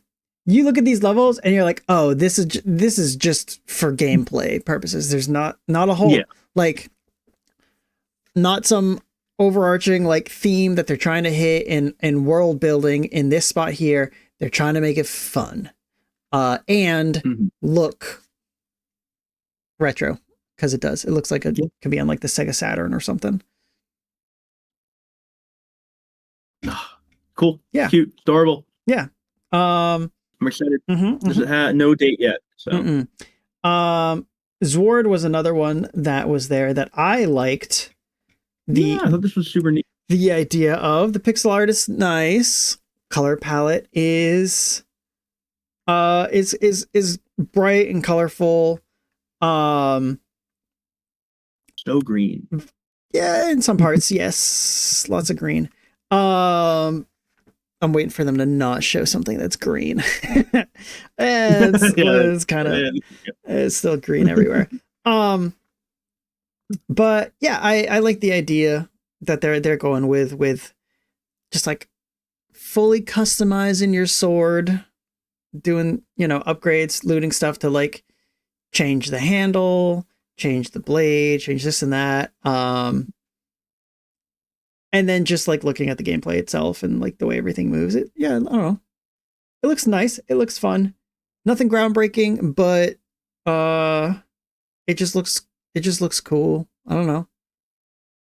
Yeah, isometric, you know, like action adventure game where you get to seemingly fully customize your weapon and how it like different like attacking styles, different elemental styles, like all these things that can make you feel more in control of like what's going on. So yeah, it's cool because a game like this where it's like not only you feeling more in control, but there's like a sense of, for me at least, it feels like there's a more sense of like personalization of my character, because it's like everything is about the sword, and so like I'm creating my sword. Which is not just like, I don't know, there's, it's not just like I'm not choosing a sword to pair with a helmet and a coat or whatever. I don't know. I like that this is just like super customizable sword. I don't know. The sword, they're big. They vary in designs and whatnot in the game. So I don't know. It's cool. Yeah, and who doesn't want to like specialize and specifically customize their sword? Yeah, you could probably make some really stupid swords, and that's exciting. Zward. The Backworld. Have you ever heard of the game Earthbound? Have you ever played Earthbound? Have you ever played Earthbound? Because this looks like they might be inspired by Earthbound. This is a huge trend, and I think in part of it we can blame Toby Fox, and part of it we can blame off for inspiring your high school mate Toby. Yeah. My high school mate Toby Fox. We've had one conversation, maybe two. Whoa. Regardless of that, yeah, I looked at this and I saw Earthbound. I saw Omori. I saw, you know, like not as much Undertale as some of this other stuff. But it does seem like one of these like very common nowadays indie RPGs that are Earthbound like, that are like, hey, let's talk about depression and horror and like anxieties. I think a lot, I have to stop it, but like the status afflicting stuff seemed to be like mood based, but like just like Omori, but I could be wrong. One of the things that a lot of games like this do that I appreciate is they make so many of their encounters like very tailored and unique compared to the rest of the game and the rest of the combat that you're gonna find. And yeah, so that's something that like a lot of games that look like this at least do. And from what I could see in this trailer, I don't have any reason to think like anything different because it looks very much like the Earthbound likes. Yeah, and that's like one of the things like about this whole showcase is that there's like a like or something similar to something I'm sure that you've enjoyed in your past, that you can check out and be like, oh man, this hits the spot that I've been like looking for. Maybe. I don't know. Cause like this next one that we got here, this Silly Polly Beast, I thought this. Yeah, this is the outlier. This is the outlier. This was very unique in my mind, where like, and I thought it was very cool, where like the game is like seemingly constantly changing your perspective, depending on like where you are in the game. Which I love that idea. I like we talked about on that last one I mentioned, you know, it looks like that type of game, the Backworlds, has very tailored, specific battles. And like this just looks like every area you enter is like it could be a different perspective or a different game. It's very tailored to like its own area, where it's not just like restricted to like this is a third person game or this is a top down game, and every area that we go into needs to fit that. Yeah, you should put on the second trailer that's on the Steam page also, because there's more stuff and more perspective shifts and whatnot. There's like a skateboarding sequence and whatnot. It's like this. The only game I've really seen, it's my only point of reference, is specifically Nier Automata. I think Nier does it a little bit too, where that was the first game I remember playing that really played around with perspectives. Like it was a twin stick sometimes, and then sometimes it was a shoot 'em up, and then sometimes it was a third person action game. Sometimes it was a side scroller action game. At one point it's like a text based event. Like that was like the first game I remember being like, oh my god, this is everything. And this scratch a similar like itch of just like constantly changing on you, making like you feel like not super comfortable, I guess, like with what's going on, like as like the characters doesn't seem to be comfortable with it. I think that's really neat narrative meets gameplay kind of stuff. Yeah, I think that like you said it right as I was thinking it, so get out of my brain. But like, always in your brain. with the like the different perspective shifts and the different like control schemes that you have to like use, like a lot of it will probably feel just like natural, but it is something that you'll still have to like not necessarily fight with, but you still have to get comfortable with, where it almost looked like in one of those scenes that it was like almost like tank looking controls, where yeah, you'll constantly just like be trying to get like re-comfortable with the way that the perspective forces you to play, and like you said, like the character is seemingly constantly trying to be comfortable with her surroundings, because what is going on in this game? Yeah, I don't know. I mean, this is the one that's going to be here the soonest. It's going to be here October, in this packed October month. I wish that I could segue perfectly to that segment, but we're not there yet. All right, so hold on. Let's see. An otherworldly story-driven shooter with aggressive gunfights and terrifying monsters awaits you. This is the story of a girl who, by the will of fate, faced the beast, and in order to become free, she was forced to study its nature. How far can you go in the fight for freedom? So I still don't know, but seemingly developed by one guy. This one guy has one game that's released and another one that is also releasing soon. Andre Churn. I'm not gonna try. Andre's first name. Yeah. came out with Fury Turn. Coming soon is 5.5 rooms. Yeah. See Fury Turn. Seems neat. Yeah. But yeah, so yeah, of all the games in this showcase, this is the one where that like caught my attention most easily. Yeah, this is cool. I have to sneeze. There are parts of it that remind me of like Resident Evil. The classic. You could not be exactly right there for me, but like what? Like Resident Evil. There are parts of it like that, like for whatever reason, like hit notes of Resident Evil for me. But yeah, that one looks cool and good. Yeah,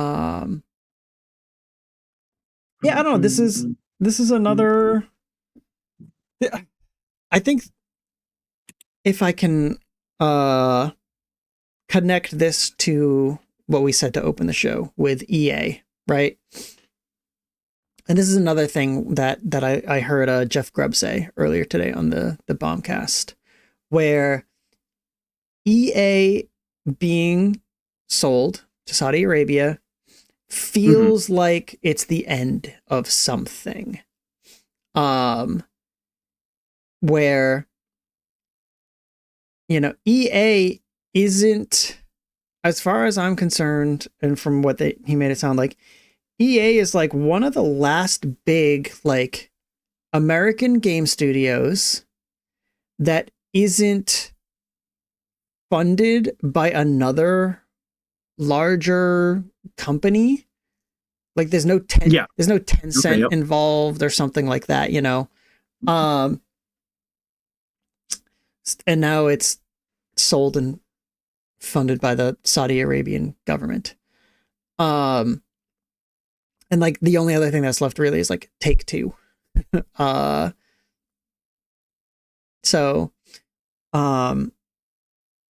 It's like this weird feeling of, I don't know, of like where game studios are and publishers are. But stuff like this Top Hat Studios showcase, and like so many of the showcase that we've like covered and watched and looked at, like it's very cool to see so much new attention to like even just like Devolver, you know.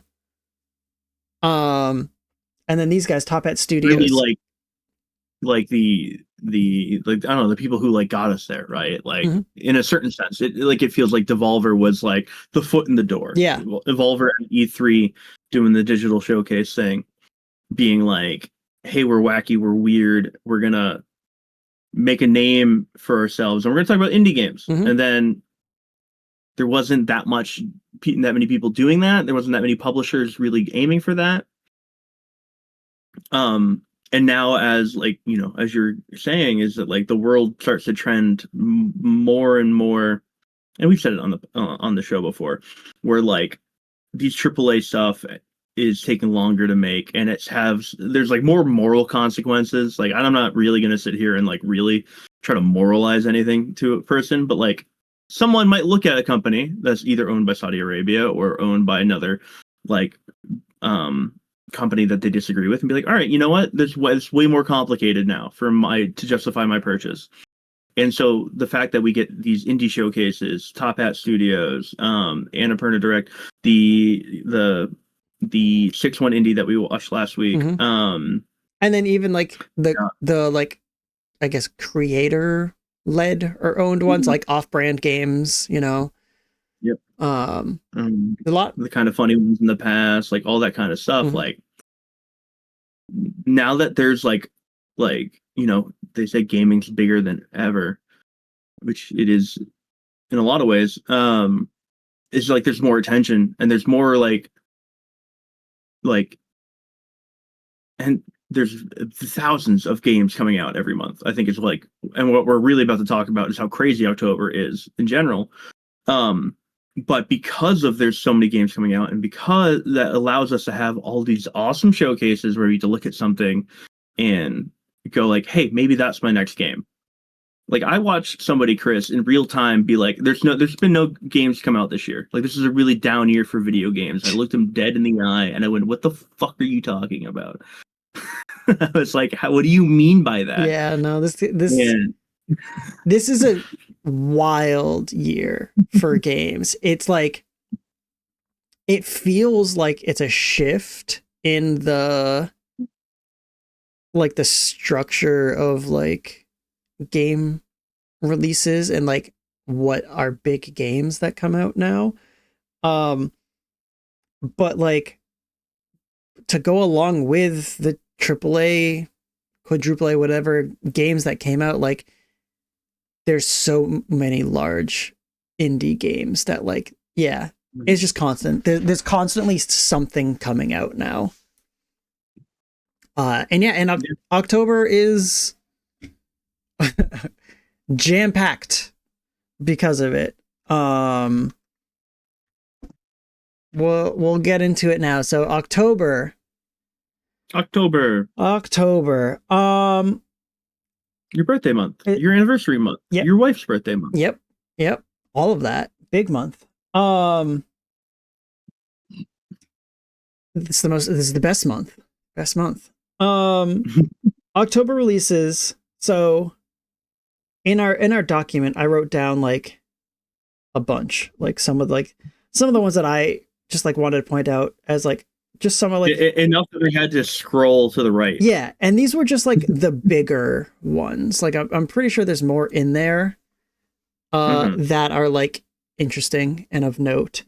And like I'm like the one that you put is one that I would say is like more like interesting and of note, and like it's a game that I want to play and Tara wants to play it too. And it's By Sweet Carol. Yeah. That looks cool. But even before I get into that, just to list off the rest of the stuff real quickly, the big hits this month. Ghost of Yotei. Little Nightmares 3. Little Nightmares. Ball Pit. Devolver. Keeper. Finally. Xbox take oh my god. Double Fine. Tiny. Double Fine. Yeah. Double Fine. Yep. Dispatch is coming out finally. Former Telltale Games. Outer Worlds 2. Obsidian. Mina the Hollower. Yacht Club. This is big for me, I guess. Maybe this shouldn't be on here, but I wrote it anyway. Moonlighter. It's big for a lot of people. People love Moonlighter 2 is out in early access this month. Digital Sun. I had to look this one up. I cheated. Everything else I mostly do. Speaking of earlier, the extraction shooters, Arc Raiders is out. This is the big one from the Talk of the Town. This is like the one that's like, this is going to be it. Yeah, this was the one that stole all the spotlight, all the soul of Marathon. And then, yeah, the Super Mario Galaxy 1 and 2 remakes are out this month. Pokemon Legends ZA. And then, oh my god, Digimon Story Time Sleuth? Strangers. It's Time Stranger. Digimon. The last one. The Digimon. Yeah, Sleuth was the last one. Yeah, so Digimon Story Time Strangers. Digimon Story Time Strangers. Time Strangers. And not to even talk about how like Final Fantasy Tactics came out today. Not October. But yeah, not October, but Mike just downloaded it. I'm gonna have to beat that before Digimon comes out. Final Fantasy Tactics is out today. Out now. Yeah, and so like very big month. A lot of huge games. And Silly Poly Beast that we just talked about is out this month. Yes. Let's hop into Ninja Gaiden 4. Oh my gosh. The Dragon Quest 1 and 2 remake. That's right. Also the Dragon Quest, like the HD 2D remakes. Yep. Battlefield. here, at least, we didn't talk about it. We talked about it a little bit earlier. Yeah, Piggly Paggly Boom. All right, now you're making things up. Yeah, no, it's on here, but it's on here. Yeah, Digimon Story, Time Stranger. Yeah, it's a lot. It's a lot. I'm looking at now just like the search. Search IGDB. Giga Sword is a game that I think looks cool. Just yeah. That's coming out. And this document is going to scroll forever, and a lot of this is trash, like Blablublaz Battle Royale seems to be AI Labubus with AKs. My card is better than your card, looks nice. It's the 10th anniversary of the Kingdom series. They have an update. Your favorite. Do love Kingdom. King of Meat is a game that I like have kind of seen here and there for a while. Battlesuit Aces I know of. It's like a card game that's like anime inspired mecha type of thing. Yes, it is. Battlesuit Aces has a game coming out. Seemingly some sort of roguelike card game. Oh, Yooka-Laylee? I gotta play that too. I forgot all about it. The totally accurate kissing booth simulator. Ooh, looks pretty good. Absalom, which I played the demo of. Yep, which is really cool. Absolum. They said it's absolute without the TE, so Absolum. Nice. It doesn't feel good. No, I think it's Absalom. Yeah, I'm gonna tell them how to pronounce. Dice-A-Lot is one that I've seen a little bit of. It's a dice roguelike sort of thing. It goes on for the Snoopy game. Battlefield 6. I didn't even say that. That Snoopy game is out. Yeah. That looks so cute. Oh my gosh. And like I'm on October 10th. This whatever this thing is, the Pokénade Monster Ball. I don't know what that thing is, but like it looks cool. More Just Dance. Fire Hero, I think I've seen before. That's cool. Man, there is a lot of garbage on here. Yeah, of course. But we have to look. Really gonna come out. We have to look through it. We can't look at their curated games because we know stuff like Pokemon and Digimon weren't on there. Yeah, it was a little crazy. It was fucking asinine. I was like, "Where's Digimon on this list?" Yeah. Pokemon also wasn't on it. Let's see, Hitman World of Assassination Anniversary Edition. There's Keeper. Vampire Masquerade is going to come out. Vampire the Masquerade Bloodlines 2. This Isopod is actually, I completely forgot about it until I saw it on here.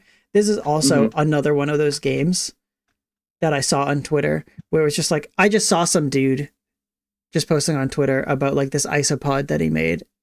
And they're like, yeah, I made this. I don't know. I'm just running around with it now. And then it like slowly became a game. There's Ninja. Farther down is Avernum 4, which is the studio Spiderweb Software has just been remaking every single Avernum game from the 90s slowly but surely. They're just CRPGs. They're very, very good ones though. But right below that, this game Funky Heart, I just added to my wish list literally yesterday. Okay, hold on, let me get to that. When you get there, yeah. Spooky Express, Jurassic World Evolution 3 are coming out. Let me find, what is it called? Funky Heart? Yeah. There's the Masquerade, Lord's Tower, Tomb Raider, Bloodlines. Yeah. Dispatch. Because the trailer for this dropped on Saturday. Or actually, no, I guess 9 days ago. But the trailer dropped, and then I got it the same day I was looking through all the TGS stuff. Not that this was a part of TGS. I forget what it's called. Oh, a new Jackbox party pack is out this month. Heck yeah. Funky Heart. I might just have to. You're right there. You might have scrolled by it because I see it on your screen now. So October 22nd. Funky Heart? Was it before? I'm blind. October 22nd. Here we go. Back to October 22nd. Funky Heart. There it is. Let's see. Yeah. What am I looking at here, Kay? Yeah, it's like part LSD dream simulator, part like point and click adventure, part like I don't know, the music's all this really sick drum and bass that's playing. Mm-hmm. Or breakcore. I mean, not drum and bass. I'm silly. I just I saw the trailer and I'm like, I don't know what's going on. I was like, the trailer is very like surrealist vaporwave kind of thing going on. The hand is very much a cursor hand. Mm-hmm. Funky Heart. Okay, there you go. Where did you come across this? It was literally in my I was watching the game show, the TGS Annapurna stuff like that, and it was like in my suggested watches. It was like, you want to watch a trailer for Funky Heart, and I went sure. I just clicked on it. I was like, yeah, I want to know what Funky Heart is. It's a cool name. All right, all right. So that's also out this month. But yeah. There's a lot of shit. I promise. I said it all at the start. There's like yeah, all the big things we said at the start. Yeah. There's like 12 games coming out this month that are like major. Oh, the new Katamari game, Once Upon a Katamari. Yeah. Also have to play that. I'm gonna lose my wallet. I lost my phone, so I get it. Oh no. Yeah, I'm gonna throw my wallet down a cliff so I don't have to buy all this. Escape Simulator 2, people love those games. People do like those games. If that's what I'm thinking of. 2 Point Museum, Explorer Edition, Guild Wars 2, Visions of Eternity. It's just, nonstop fetching more games. Ooh, Only Up Brain Rot Together. Thank God. Finally. There's Arc Raiders and Dragon Quest. A lot of Brain Rot games. The Mortal Kombat collection. A lot of stuff. So anyways, Monument Valley, the trilogy. Let's get out of this rot. There's a lot. Let's look at Buy Sweet Carol. Yeah. This is the thing I really wanted to talk about because of how unique it looked. Yeah, I'm gonna bring us here too. Bam. Tara actually saw this and was very into the way that this looked. It looks very old Disney, old spooky Disney kinda. Side-scrolling, apparently, right? Yeah. I think it's going to be similar to Oxenfree. I don't have the real information to tell you that it will be similar to Oxenfree, but at least that's style I imagine. Maybe like Clock Tower. I don't know. Yeah, I almost looked at it like not quite point and click. This might be Clock Tower. What's Clock Tower? No. Clock Tower is a I played it on the PS1, but it did come out before that. I don't remember if it was for the Sega CD or for one of those things. But it's a real-time point and click game. All you point and click on the screen, but there are action moments where the dude with the giant scissors is trying to kill you, and you have to react quickly to try to how to avoid him. But it was a horror point and click adventure game where that was that sounds exactly like how I was perceiving this trailer, was sort of an action point and click adventure with a very Nice animation style going on with it. Um, So on October 9th. October. That'd be cool. It's a studio script game. October. If we had any money, October would be a very expensive month. For this household, because not only is there a billion games coming out, and like this is a game my wife would play, By Sweet Carol. Also, it's the beginning of Fortnitemares, which is the spooky season Fortnite.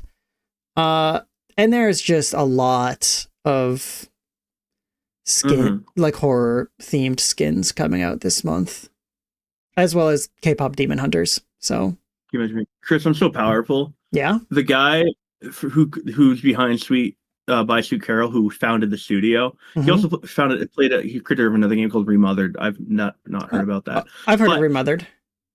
In it, he talks about how he wanted to make a spiritual successor to Clock Tower. There you go. You clocked it.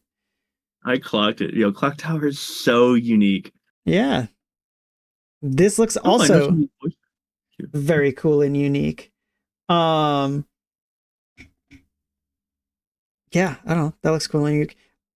What am I looking at? October. Boom. Here's like it's funny, the curated version of their list has By Sweet Carol, but not Pokemon Legends, ZA, or Digimon Story Times Rage. If you could look through this briefly and select 3 games, you can only play 3 games off this list. What 3 games are you playing? Okay. And do I have to ignore the fact that Digimon's not on here because I already bought that? Nah, we'll include Digimon, Digimon and Pokemon. All right. Digimon, 100%.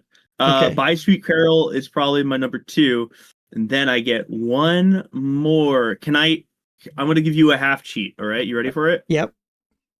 I'm going to play Dispatch, but I'm going to play it in November when all the chapters are out. I think I'm going to wait because they're doing a thing where like, hey, the game's done. We just think episodic stuff is cool. We're going to have 2 chapters a week. Yeah. I'm like, that's neat. I think that's neat, but maybe I just want to finish the game. Yeah. Okay. So not Dispatch. Number 3 is hard. Now it's okay. I'm stuck between. Oh man, it's probably answer probably has to be Mina, but Outer Worlds 2 is right there. Oh, I'm a little bit of a sicko. Dragon Quest is there. Keeper is there. Oh man, it's crazy. I'll pick Mina just to give Yacht Club my dollars. Not that they need my dollars anymore, but I respect them too much. Mina's on there for me. It's Mina, and then it's tough. The other ones I'm thinking of, I'm going to leave off By Sweet Carol because I'm going to say Terra will get it and play it. So that's my cheat. I mean, I got to cheat. You can cheat. That's my cheat. The other games I'm looking at here: Ball Pit, Keeper, Dispatch, Moonlighter, and even Arc Raiders. I am probably gonna leave Arc Raiders off because I'm just like, I'm intrigued by it and I want to try it. I don't know enough about it. So that's like an honorable mention. But yeah, it's probably like Mina. Man, maybe Moonlighter. And or I'll leave Moonlighter off also because it's just early access. Mina, Ball Pit, Dispatch, and Keeper are all like really close with each other. So I'll say Ball Pit and Keeper. All right. Yeah. I was thinking about it too. Like, I think that, so I'm very, I pick and choose my Xbox Game Pass, PC Game Pass months. Typically, like if there's big game, and like my brain is like, well, I can't justify spending another like $70 on something. 50. Yeah. So this looks like both Keeper and Outer Worlds 2. This might be Game Pass month for me. Might be a Game Pass month. Mm-hmm. Yeah. If I can beat the rest of the video games that I'm playing before they come out. Well, luckily, Outer Worlds is the end of the month. You know, Yeah. Where's Keeper? Keeper is the middle of the month. But yeah, it's jam packed, and we're ignoring those here. I think Ghosts of Yotai might be the biggest launch. And first, I don't have a PS5, but I am I'm like excited to just see people play it because it's so pretty. Yeah, I'm the same with you. I mean, I do have a PS5, but like I can't justify this when everything else that fits my like certain brain like waves more is coming out. So like if I play Ghost of Yotai, it's gonna be farther later in the year or next year. Yeah. But like it's gonna be awesome to watch people just get lost in that world and do cool samurai stuff. Do the different filters that they've got for that game and stuff. Oh, I was like, what the heck is Reach? It's a VR game. Okay, that's why. Is it VR? I don't know if it's. The VR immersion experts pioneering new studio. I don't. Okay. And then I look at everything I'm looking at, and I see the hands, which typically means VR. Okay. I see the hands. Might be VR. Yeah. Might be VR. It's not Halo Reach. Somebody I saw also just like put another game maybe on our radars. That Dreams of Another game. Oh, that was on here too. Yeah. Yeah, I saw someone describe as like this is going to be like Spec Ops: The Line. Like this is going to be a game that like in 10 years we're going to talk about as like something powerful. I remember seeing this at someone's showcase, and this was a weird game. Very wild presentation and artistic style in this game. Where is? Yeah, here's the announcement trailer. Pixel Junk. Wow. Yeah, this game I doubt I'll ever play it, but yeah, I'm interested to see the discussion around like this from like critics and whatnot. Because it just doesn't visually, it just doesn't make sense. It's just so crazy. Like it's so hard to parse. Oh fuck! I do have to play that game. Oh yeah, it's Davey Redden. It's Stanley Parable Beginner's Guide guy. Fuck.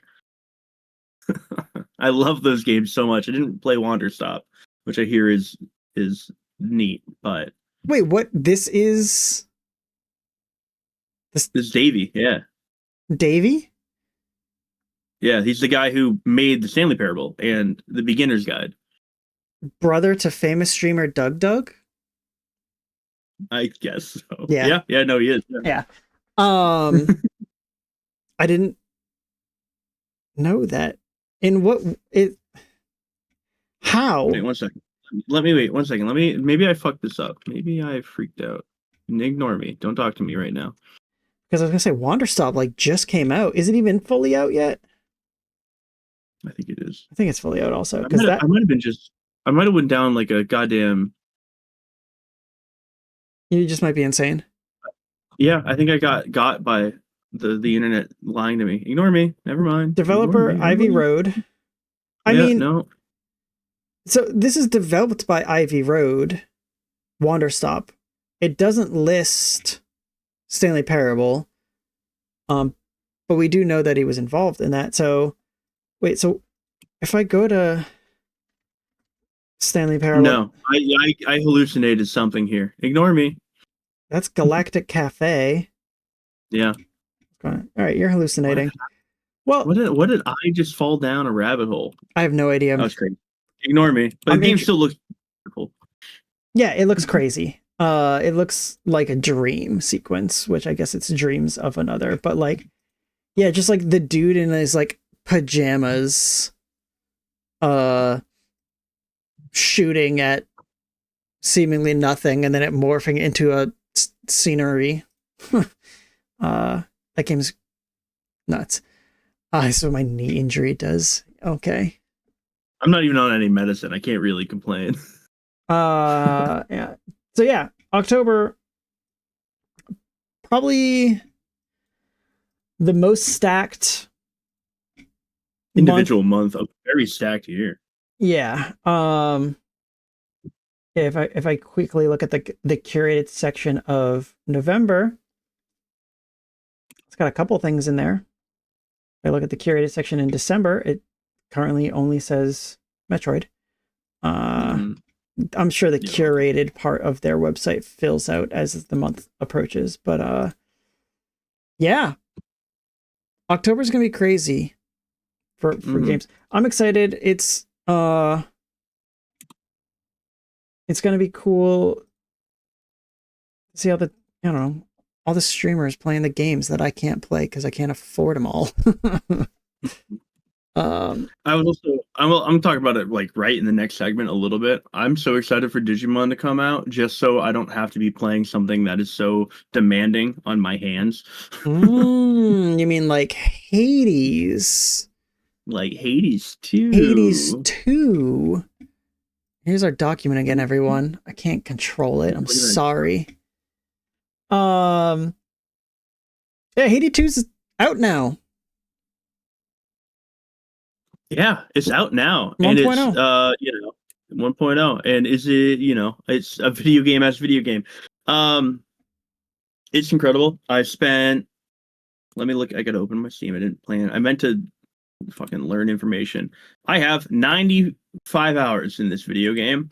That's including early access. So okay. It's not 95 hours in 3 days. That would be crazy. But I did play a lot these last like 3-4 days. I saw you playing. Just from front to back, it's like if you like Hades 1, it's just who doesn't that and better. Like it's like kind of my brain. It's just like everything about it just has it has a better presentation. It has a better feeling to it. The art style pops a little bit more because like we're using like 3D models for a lot of these things. And the music is even more responsive than in Hades 1. Like the way that the music kind of matches what you're doing, and it matches certain things. There's one boss fight in specifically where you're fighting a band, and as you beat up a band member, that instrument drops from the song immediately. And that's such a cool small little factor. It plays mostly the same. I think there are people like definitely. I remember when early access started, we're talking about like, Millenoi controls weirder than Zag, and it's just like you have to reframe your brain a little bit because she's a ranged character for the most part. She has some of her weapons that you can pick are like more melee based, but she is much more of a escape and attack type of character. Her whole, and which fits her personality and her backstory of being like a witch and whatnot. She's doing more magic kind of stuff than Zag ever did. And the way her dash works is slightly different than Zag's, where you have to dash and then a second after is when you start sprinting. So there's like a little bit more of a delay there. But I think once you get past that, everything else from Hades is here. You find your gods, the boons that make you stronger. You pick your routes. You have the same doors you have as in Hades, except for same concept of you pick your doors to figure out which route you want to go and what upgrade you want to make your run better. But then there's the newer systems are instead of in Hades 1 you have your mirror, and that mirror is what gives you your roguelite mechanics of getting stronger overruns. Now you have a Terra card system where you start off with like 6 points or whatever, right? You can use certain Terra cards that will change your run. Some of them will be like you can cast stronger versions of your attack faster. Some of them are like you get Death Defiance, which is like you get an extra life with like half your health pool. And you get to kind of mix and match those, but the way the cards also play together is really fun to build builds around, because it's like certain cards are locked. Like you can't pick it individually, but you can only pick it if you have 3 cards of the same value or something like that. Or you have to have one card that costs 1 point, one card that costs 2, one that's 3, one that's 4, one that's 5. And so there's a lot of really fun build making with that. That's like the general gist of like what's really different. I guess the big different other thing is that there's 2 directions to go in. There's 2 different whole dungeons. Instead of just only going up in Hades, going from Tartarus to Elysium, a couple places in between, you go down to Hades and then you go up to Mount Olympus. I see. Mm-hmm. And one is infinitely more hard than the other. Which one? Going up is harder. Of course. It's just like, although, I think it's just generally harder. So you were talking about, some of the things that were, Hades, but better, basically. You talked about like the sound design. You said the visual presentation pops a little bit more. If there's like one thing that you can point to and be like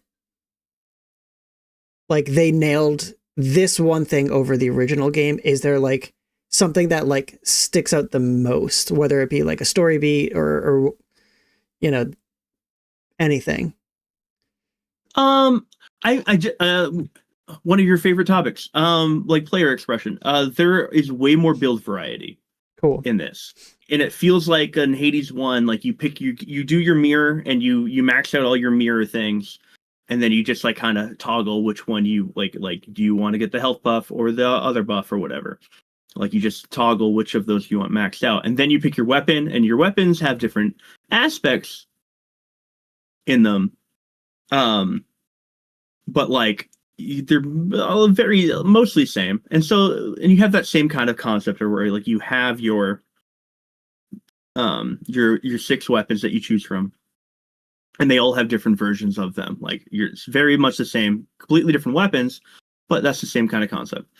But now you have like certain weapons that change up completely how they function. So you have that. Then you have the whole Terra system, which completely changes how you want to play a run. From playing more ranged, more careful, to getting hurt way more, to like it just allows you to plan different things ahead. You have a familiar in this game. You have more than one familiar in this game. I don't know how much I want to really go down spoiling. And your familiar also affects your build and how you adjust to, like, you start off with Fearos the frog. He's adorable. And he'll block certain projectiles. If he's just in the way, he'll block projectiles for you. And he will give you bonus to your, like, that blue bar, which is like your magic bar, basically. As well as he helps you find a certain collectible faster.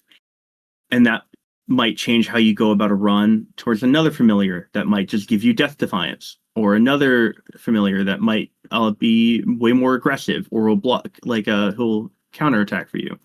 So that, on top of the Terra system, on top of the weapons, and on top of the far more variety in boons,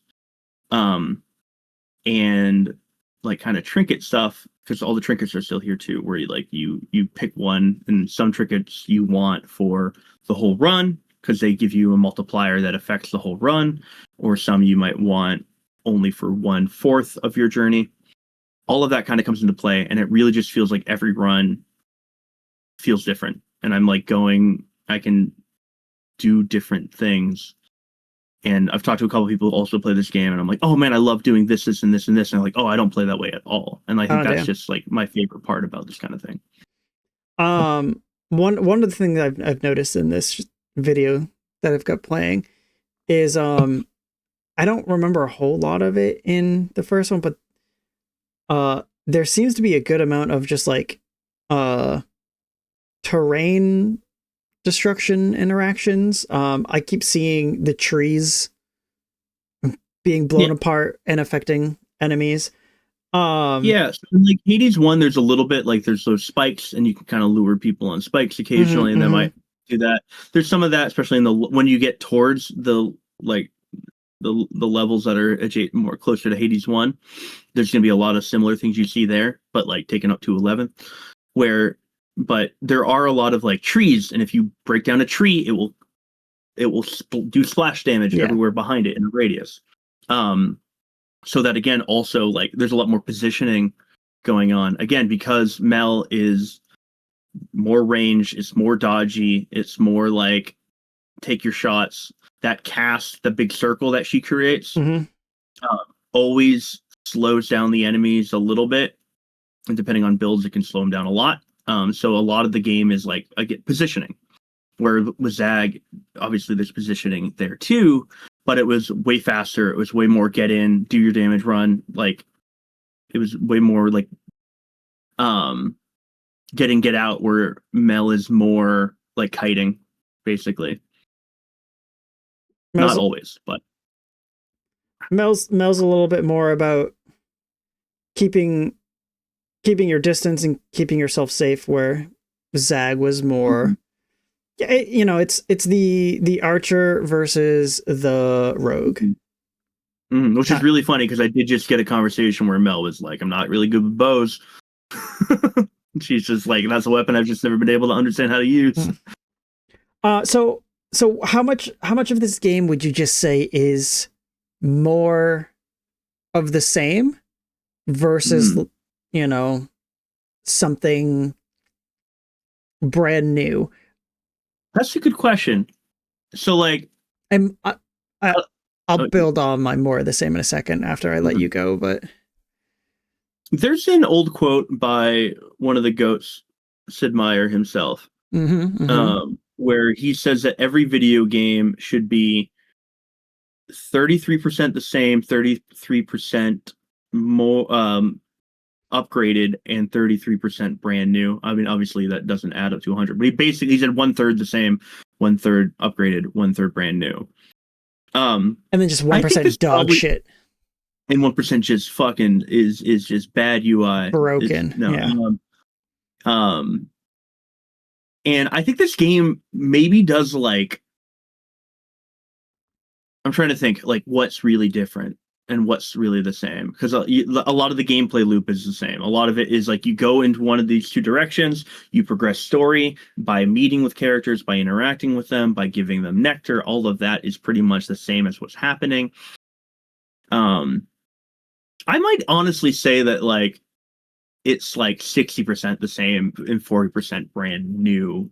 But that 60, actually, but it's also not, I don't know, because that 60%, a lot of it is upgraded. So that's what I was. Your like quote that you brought to Sid Meier's fit perfectly with what I was thinking, because like so much of like what you've talked about, that's like, I guess I would say originally I was saying like is more of the same, has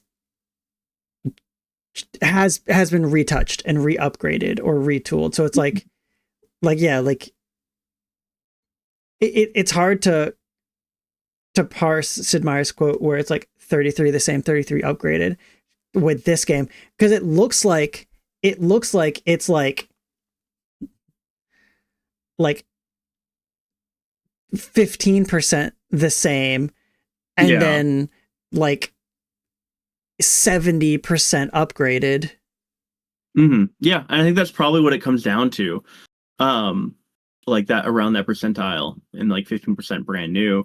And like I know some people would be like, oh, it's more of the same. And it's just like, it's in my brain. It's like, it's more of the same of like one of the best games ever made, period. And so like, yeah. And that's another point, is like more of the same isn't a bad thing when like, yeah, it's yeah, one of the most heralded like games ever created. It's why they made a second one. They made a second one because the first one was like so highly regarded. They were like, oh, let's do it again. Yeah, and like what I'm trying to think of, there's like so far, I mean, like what else? Like we go through like the story beats are, I think, oh, they're good. I was like, again, like I think there's a lot of really good story beats here that are happening. I think I've seen some scuttlebutt on the internet from other people that are like more conflicted about the ending. I think I'm not gonna like argue with them over it. I like the ending, but some people don't. I'm not gonna fight them. But this game really sings with its gameplay. And that's like what I think is the most important part. I think the how the narrative unfolds is always impressive to me in Hades and Hades 2. The same concept of like the mixture of the roguelike run with how progression happens, and also like conversations. Like I'm not like, what did I say, 95 hours into this game from early access to now, and I very rarely ever get a repeated conversation. And it's just like the amount of permutations and the amount of dialogue that they have, like, always makes it feel like, oh my god, like this is something fresh happening. Yeah, one of the things that I wanted to ask you about was like, after playing the first game and seeing how that story unfolds, or I guess going into that, you have no frame of reference of like what to expect or what, what it could be like. And so heading into the second one, you have that frame of reference and that expectation that the first one set with how the story unfolds. And so I could see a lot of people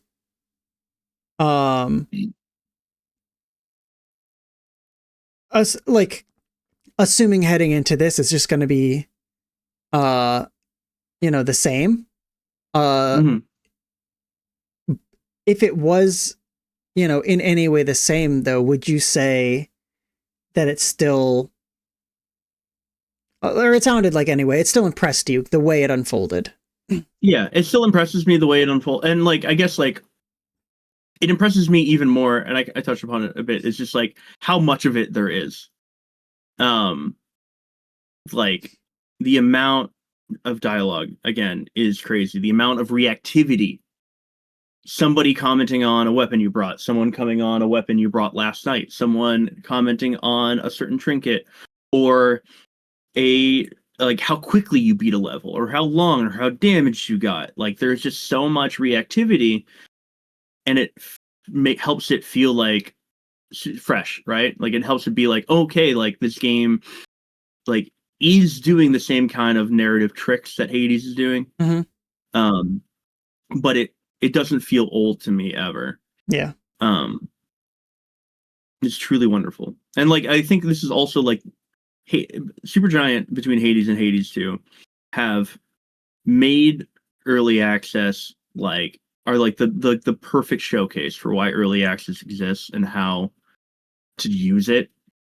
There's so much about this game that like I can't wait for you to experience, because you're like, this is a year plus worth of people like, doing like community feedback and being like, oh hey, like we can see that people aren't picking like this boon. So like, let's not just tool the numbers, let's rework how this works.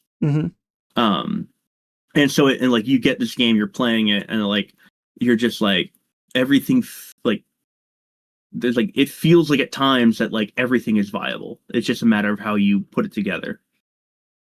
Yeah, which I think is incredible. It's crazy. It with both Hades 1 and this one, it looks like going from early access from like that final stage of early access into the full release. Which I don't think this happens a lot, where it looks like the full release is like not a brand new game, but like, you know what I'm saying, where it's just like it's such a larger update than any other update in early access was, where like a lot of games you get to the final stage of early access, and then like when it heads into its full release, you're like basically playing the same game. Where one of the things that this team does is they somehow make early access fun and great and replayable. Like for you, it was your game of the year in early access. And then the full release comes out and it's enormous. And yeah, I don't know. It's just like nobody else, I think, does early access like Supergiant has been able to do early access. And then on that point where Hades 1, was your game of the year for multiple years in a row because of early access, and then the release. What is keeping Hades 2 from being like that for you, or is it? Yeah. Honestly, the only thing stopping Hades 2 from being game of the year, because I will firmly say that, like, I still don't want to put like numbers on everything, or like, because because the game of year conversation is going to happen later. But like my thing would be is that Hades 2's biggest detriment is that the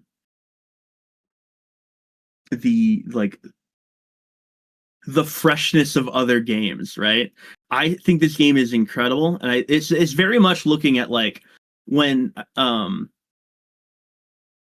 okay, my argument is like there are many games that come out and they're game of the year contenders, like when people are like, this is like the 2D Mario platformer is like the best game of the year. It's like with like Wonder, like if Wonder's in the conversation, it's like, for me, it's like that's such an awesome game. That's a near like perfect game. But at the same time, it's something that like I feel like I just like, it feels more like home at this point. It feels more like something that's like I've done before, and I still love it. I'm still going to go back to it. But there are other games that have come out this year that may feel more fresh or more like more like culturally zeitgeisty kind of. There's all of that like kind of like abstractness in the argument. That's what's keeping Hades 2 apart. Where but at the same time, it also just speaks to how fucking good video games were this year. Yep. That was where there's a top 3 at the very least, or I'm like, if you pick one of these 3, and probably 4, if you pick one of 4 games, I go, yeah, all right, yeah, I can see why you would say that. Yeah, no, I forget where I said it, if it was in like the pre-show or offline or something, but like, no, it was the pre-show, I think, when Lucid was talking about Claire for soundtrack of the year. Like, game of the year is up in the air between like 4 or 5 different games that like I could like, it could be given game of the year and I'd be like, okay, yeah, fine. And like let's see, leading into it, what would they be? They'd be Clair Obscur, Blueprints, Silksong, Hades 2, and then after that, do we have to give a AAA developer a game?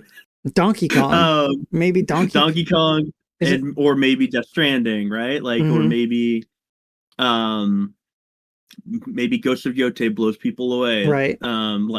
Like there's a couple like things that can be in that conversation, but I really think it's those core 4 indie titles that have the biggest, at least to me, and like even taking off my like anti-capitalist hat, like even like trying just objective like the game of like the gameplay of all those games, the narrative of all those games are all fucking incredible. Yeah. Yep.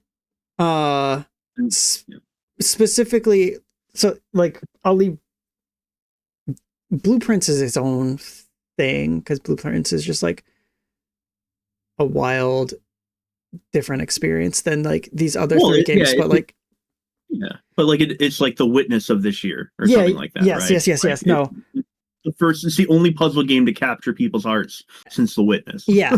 I think that's why I was going to leave it out of this quick topic, just because it is like, it's a puzzle game. It's just like a different type of game. Mm-hmm. But like Clair Obscur, Hades, and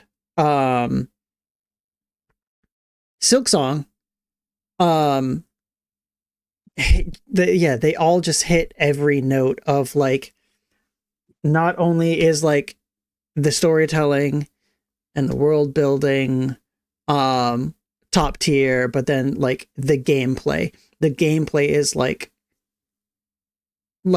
world class, you know, like everybody loves Hades gameplay. Everybody loves the way Silksong plays.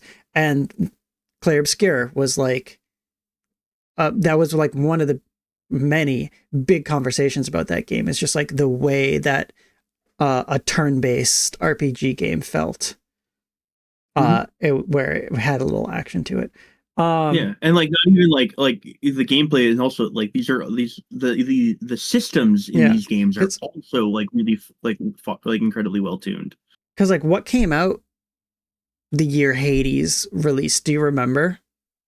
Let's find out. I remember being sad it didn't win Game of the Year. Hades won release date. Hades won. Let's see, 2020? Awards, yeah. 2021? Let's see. No, it's fucking bullshit. Hades went up against Ghost of Tsushima, Final Fantasy VII Remake, Doom Eternal, Animal Crossing, and then the winner, Last of Us Part 2. Okay. That's like in the official, like in the Keeleys. And it's one of those things to me where like I could point to that as like maybe a floodgate moment of like, here is this indie game, like one of the first indie games to get to like really break through to like not even just like the mainstream in general, because there's obviously plenty of those that happen, but break through to this level of mainstream. This critical concept, like where it was like you couldn't argue that Hades didn't belong to be punching far above its weight against all of these extraordinarily made AAA games by these big famous studios. Yeah, it's crazy looking at that list compared to like this year's list. With like the big AAA like abundance compared to this Game of the Year where it's indie studios. I love it. Love to see it. I'm also, you know, it seems like you're here to say that Clair Obscur is an indie game. I've seen the argument that it is not an indie game. No, it's fucking I've seen people say the team's not small enough to be an indie game. Okay. Independently owned company, not owned by a bunch of by a board or an over company. So yeah, that's Hades 2, I think. Yeah, it rules. You should play it. I'm excited for you to tell me whenever you start to play it. I'll get there someday. That and Silksong. Silksong's easier though, because I already have Silksong installed. So that's easier to get into. Last topic of the show. A light one.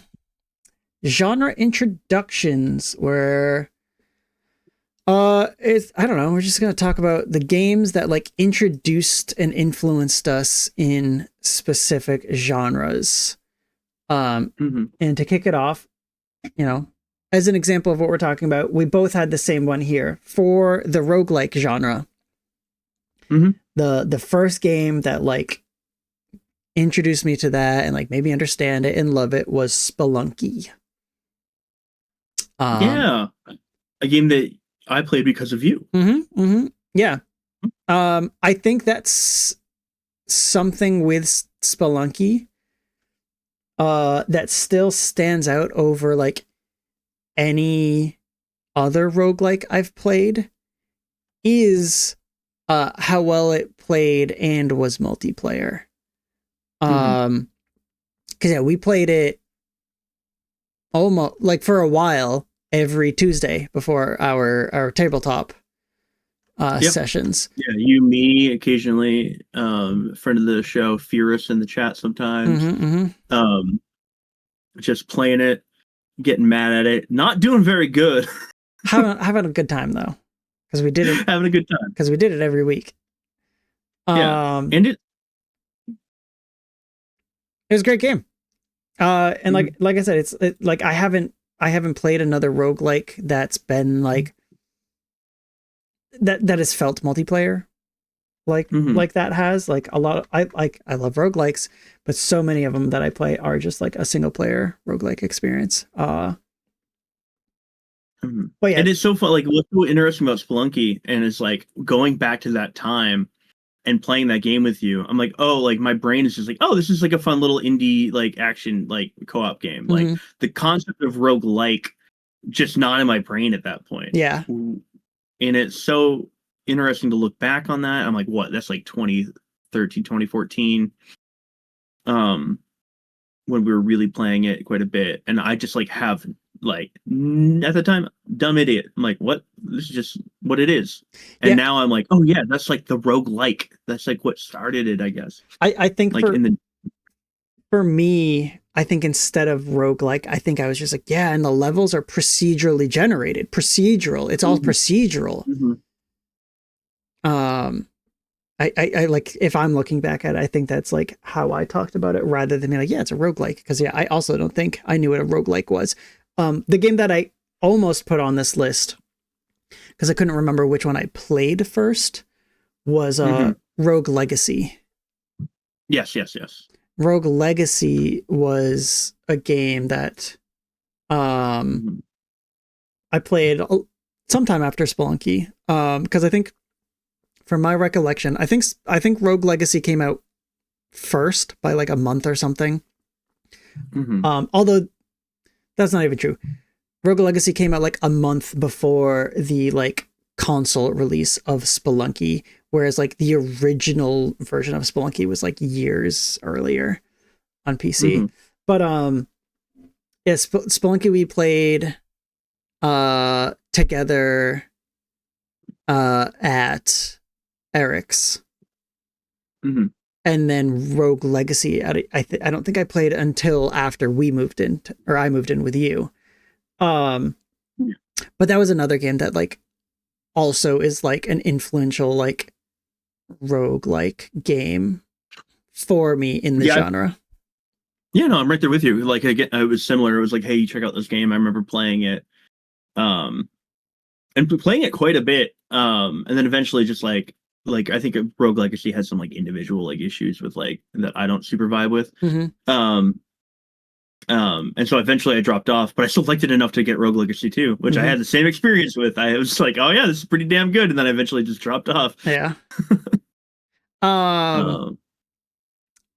Also, on this real quick, have you played Spelunky 2? I haven't. I would like to.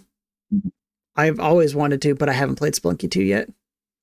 I've watched one of my friends play like via Steam. I mean, on Discord. Played like some Spelunky 2, and I was like, yo, this game, I want to go back. Still want to go back. Yeah. Really good.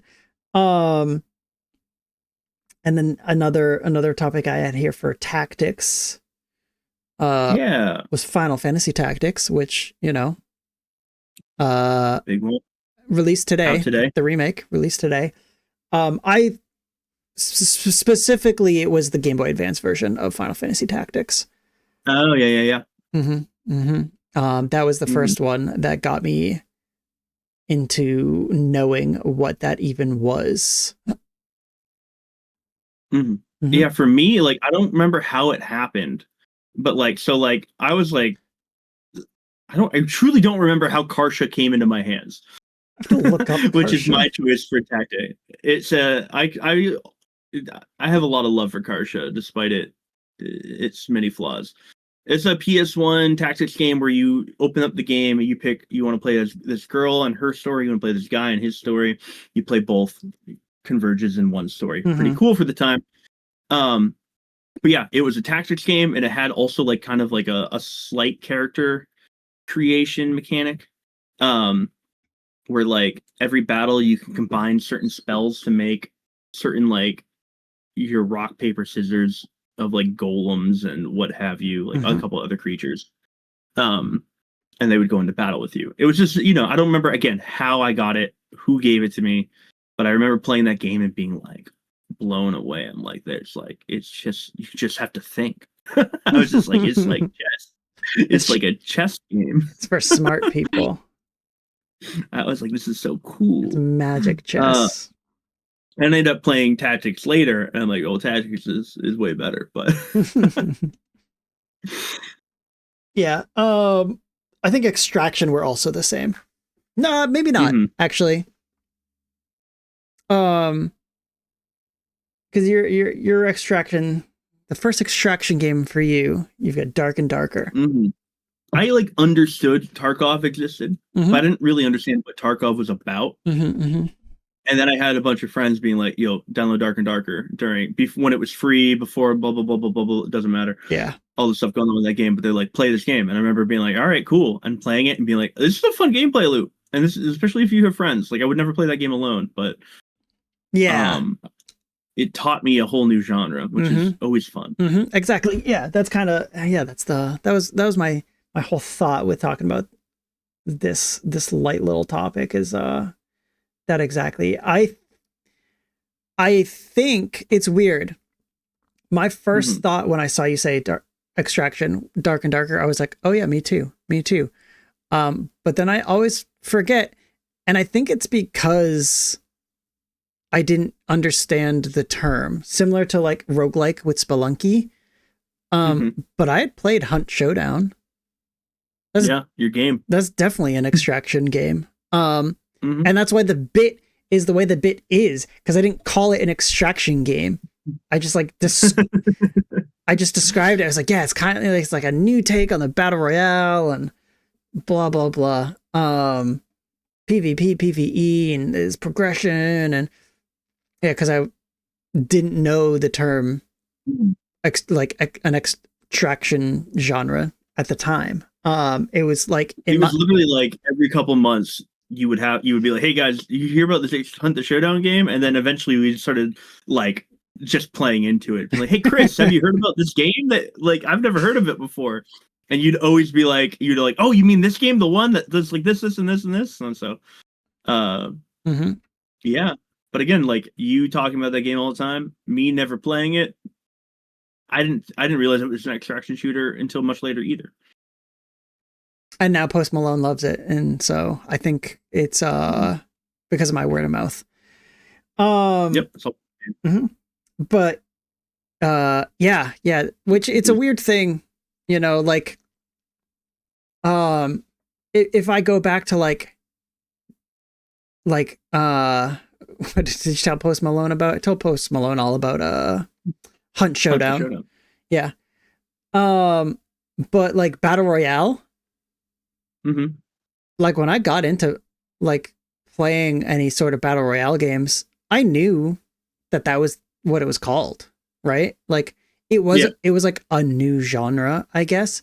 But like I knew I was like, oh yeah, it's a Battle Royale game. H1Z1, it's a Battle Royale. The DayZ mod for the DayZ, like I think there was a DayZ Battle Royale mod. I don't remember exactly, but like it's just like, oh yeah, it's like a Battle Royale. PUBG Battle Royale, Fortnite Battle Royale. but yeah, getting into or like playing Hunt Showdown was not like Extraction Shooter was not the name of it. So it's interesting. Interesting like developments of genres where it's just like, yeah, like we just don't have a word for that. Yeah. Just like I'm sure there's somebody out there who played Demon's Souls and was like described it with like 15,000 descriptive words. Yeah. And just being like, and then like somebody like would be like, oh man, Souls like Bonfire RPGs. Yeah. Like, then someone was like, oh yeah, Neo. So it's a Souls like, and you're like, oh shoot. Mm-hmm. Instead of like action adventure game, Kingsfield but 3D. Slow Devil May Cry. Lucid in chat says Battle Royale feels like a weird name to me for a genre when other games had Battle Royale modes before the genre even existed. That's actually like, this was a thought I had where I was trying to find modes in games that went on to just become full-fledged games. And like one of them was like prop hunt. Yep. Like prop hunts were just like little like mods or like modes in other games, and then ended up getting their own full-on like published games that is just like prop hunt is the game. So next one on here, RPG. So I put RPG, and so I think I technically played Final Fantasy VII before, but I didn't own it. I was like, I played it a little bit at a friend's house, and then that was it. So I knew they existed, but it wasn't until I like got my hands on Paper Mario, and I sat down, and like my brain just fucking like every like galaxies were forming in my brain. Development started at Paper Mario. Before Paper Mario, K's not a person. So post Paper Mario, K feels like everything makes sense. So do you either not recognize, or did you play it after? Do you not recognize Pokemon as an RPG? That's a great point. You know what? I didn't think about that. And also, I realized I also did play some Super Mario RPG, but again, similar scenario of like it being at a friend's house. Pokemon. Yeah, I mean it is. But again, it like there is this weird like so young and like not really fucking really knowing what I'm doing for most of my youth with Pokemon, where it didn't like Pokemon just felt like a thing I would play. Yeah. It didn't feel like a thing I would actually like internalize, I guess, until later. And I think it was like it had to be around the same time, because I remember Silver. I remember playing Silver and like that sticking with me more than Blue ever did. I wanted to bring it up because I consider it. I played Pokemon Red. I think I might have gotten it like at launch. Or actually I think I got it like a day after launch, because I don't know, years. I got, or no, maybe it was 2 days. I can't remember exactly how it worked, but like I bought the game, or my mom got me the game, but I didn't have a game. I didn't have a Game Boy to play it on, and they were sold out of They were sold out of Game Boys. So like I got the game and couldn't play it until I could get a Game Boy, which was only like a day or two later. But so I got Super Mario 64 and got an N64. Same thing. Yeah. I got the game before I got the system. When I think about the RPG like that I played, I saw you put Paper Mario. And in my head, the debate I had was, did I play Paper Mario first, or did I play Final Fantasy VIII first? completely ignoring completely ignoring Pokemon, but then also for whatever reason completely ignoring a very big RPG, which was Dragon Warrior. Yeah, I was gonna, because I remember, because like that's a big touchstone I remember for you. Is like you're like, yeah, I'm a Dragon Warrior guy. Haven't been in a while, but I am. Yeah, I played the crap out of Dragon Warrior 1, 2, and 3 when I was like very young. Like so young, like most of the game, like I could play it now and it would be brand new. I was like, and I just played through them like back to back to back. Like I was just like Dragon Warrior 1, cool. Dragon Warrior 2, done. Dragon Warrior 3, awesome. Played them all. I was just playing games and just like hitting buttons and not knowing what I was doing. But I played through all of those Dragon Warrior games.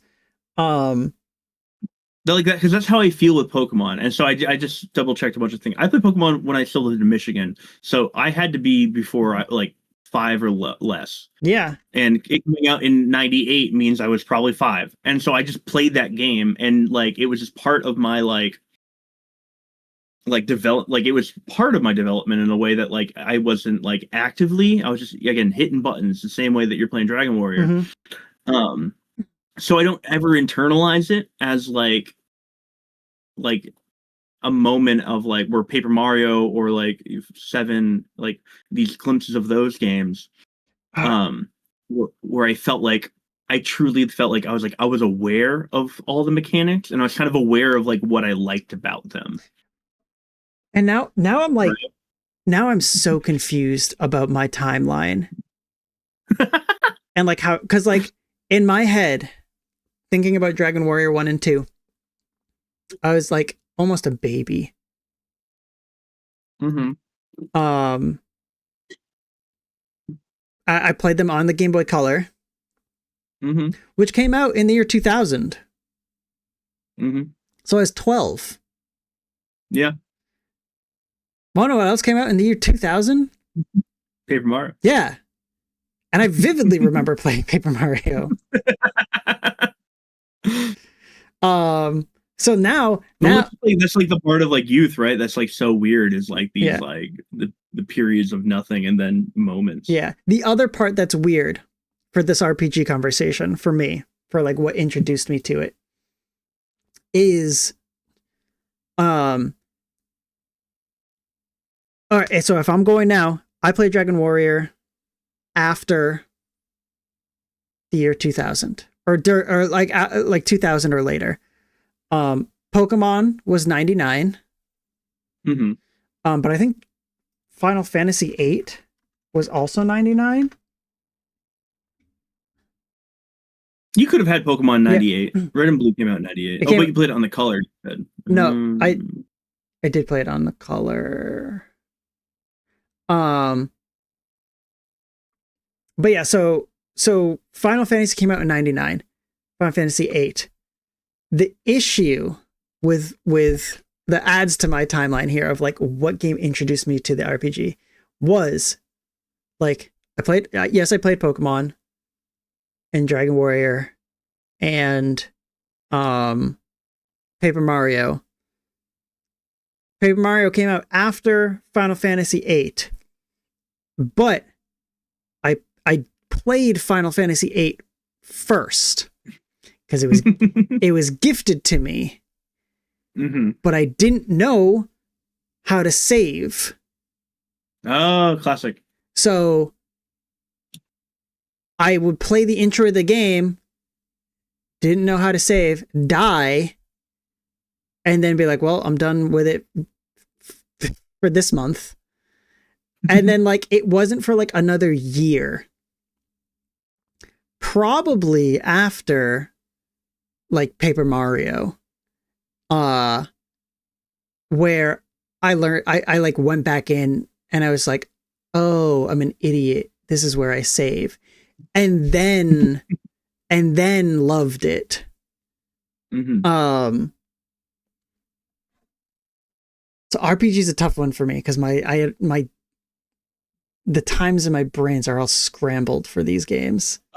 Another like early thing that like is like just a weirder one for my RPG experience was that, because again, Final Fantasy VII at friend's house, Super Mario RPG even younger at somebody's house, like, and not like fully getting to like internalize them and play them.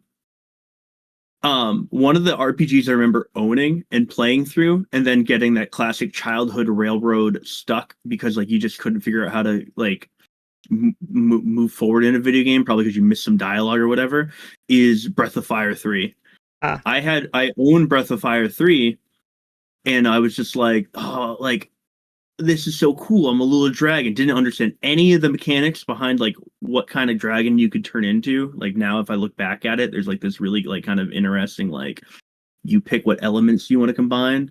Didn't get that. Didn't get really anything. Just played it as like an RPG. As like and then got to a part where I'm like, I don't know where to move forward. I don't know how to play this game anymore. Yeah. Childhoods are wacky. Yeah. We're stupid kids. Yeah, and I wouldn't have played. I didn't. You know what also played at the same time in 1999 / the year 2000 was Diablo 1. Yeah. At the age of 6. Heck yeah. Heck yeah. Yeah, stay a while. Super Nintendo was like a big RPG machine, but I didn't have it. So I had a Genesis, and I don't think I played any RPGs on the Genesis. I played like Sonic and Ninja Turtles. And Aero the Acrobat. I did. Earthworm Jim. There was some 7-Up game that I played. Yeah. I just talked about that to somebody. Spot. Some Tiny Toons games, an Acme Tiny Toon Acme Sports game. Played some Speedrunner and Wile E. Coyote game a lot. No RPGs. Yeah, my first RPG wasn't until like after that like age of RPGs. It's just like so muddled. Like if we were to talk about platformers, I don't know if, like, I think Mario 3 was the first, or I can't, like, I don't, like, I just point, I'm like, I don't know if Mario 1 or Mario 3 is the first one I played. Like, because I just can't remember back then. I remember internalizing how much I hated Aero the Acrobat as a kid. Aero the Acrobat and Rocket Raccoon. Yeah. No, it's something else. It's not Rocket Raccoon. It's Rocket. What is he? Not Rocket. Yeah. Oh my God! Not Rocket Raccoon. That's the Rocket Sega game. Rocket Knight. That's all it's called. Rocket Knight. Gotcha. Yeah, I play the so like I don't internalize, like, I internalize my hatred of Aero the Acrobat more than I remember vividly seeing a lot of Super Mario 3 Overworld. Like that is in my brain. But like, what's the like, I don't know if I can like really point to a game as like fundamentally like this is where I learned about platformers and that I loved platformers. I think I just was always played platformers. I don't know a before platformer time. The first game I ever remember playing is Sonic the Hedgehog. I might have played something before that. Yoshi Safari. Because I remember I played. I don't remember getting a Sega Genesis. Like, I don't remember the day a Sega Genesis like came home, but I remember having the Sega Genesis and playing the first Sonic the Hedgehog with my mom, and then going on and I played 2 and 3 on my own. I played Spinball and Mean Bean with her, but before we had the Sega Genesis, apparently my parents also owned an Atari. So it's possible that I had played something on the Atari, but I don't remember ever using. I didn't even know we had the Atari. I remember going through a closet at my parents' house and like finding an Atari and just being like, "Mom, what the hell? We have an Atari?" And she was like, "Yeah, it doesn't work anymore though, because one of our old dogs like chewed up the power cable." That's so funny. Yeah, so we had one, but I was just like never knew until I was much older. Yeah, I'm trying to think like other like genres. Like I, like most people, I don't remember playing a Zelda before Ocarina, so my action adventure genre starts there maybe. But it's like but as a kid I was just like, "Oh, this is just like a 3D platformer, but more restrictive." Like as a kid, I was like just a dumb idiot. I was just like, this is like Banjo, but I can't fucking fly around. I don't think I played Ocarina of Time until after I played Wind Waker. Okay. Yeah, I had Ock on the N64. Yeah, I got it for the N64. I mostly played Banjo. Like I mostly was like, this is my once Banjo came out, my N64 was my Banjo and Paper Mario machine. Those are my two favorite games, and I played a lot of Rampage 64. I enjoyed some Rampage. I don't remember which ones I played, but I played some Rampage. What about fighting game? Do you remember like what your first fighting? Mortal Kombat. Okay. Mortal Kombat, 100%. I think on the Genesis. I remember one of my friends had it. Like one of my friends' like older brothers had it, and so we would sneak in and we would play it. And I'd be like, I don't really know what I'm doing, but people are bleeding out and blowing and getting hurt and stuff like that. I'm like, that's neat. And then I guess around that same time, also is it Primal Rage? Yep. The fighting game where you like the dinosaur and whatnot. Well, yeah, those must have been around the same time. But those were the ones that like my youth. I remember being like, oh, I just have to beat you up. Whether I remember if it's Mortal Kombat 1 or 2, I do not. So don't ask me that. Okay. I just know it was a early Mortal Kombat. I know my first wasn't Mortal Kombat, but I do think Mortal Kombat was the first one I owned. I owned it for 32X. And I tricked my mom into letting me get it because she was like, "You're not playing Mortal Kombat. You're too young for that." And I was like, "No, the Sega version, they took out the blood." Whoa. And she was like, straight up, gosh darn lying to your mom. she was like, "Well, there's no blood, huh?" I was like, "Yeah, no, they just made it sweat instead." And like, I remember showing her in like my like tips and tricks video game magazine. And I was like, "See?" But little did she know I was showing her the Nintendo version. Yeah. Yeah, so. And then I got it and she was like, "You suck." But before that, I played Primal Rage. I played the Ninja Turtles Tournament Fighters. And then I played some fighting games at arcades. Yeah. So I can't nail one down. But Tournament Fighters might be it. Okay. If I had to like wager. Yeah. Again, I don't have a lot of early memories of arcades other than just like less video gamey arcade stuff. They turned it into sweat, but I can still rip their spine out. She didn't need to know that part. Yeah, my arcade time. I played Primal Rage.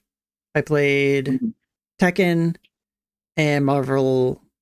Well, I played Marvel vs. Capcom, but I played other Marvel verse games too. Like I played like I think is it just like Superhero Clash or whatever came out before Marvel vs. Capcom 2.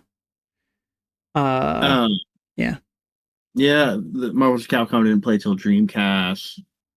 I could not tell you when I played my first Tekken or my first Street Fighter, really.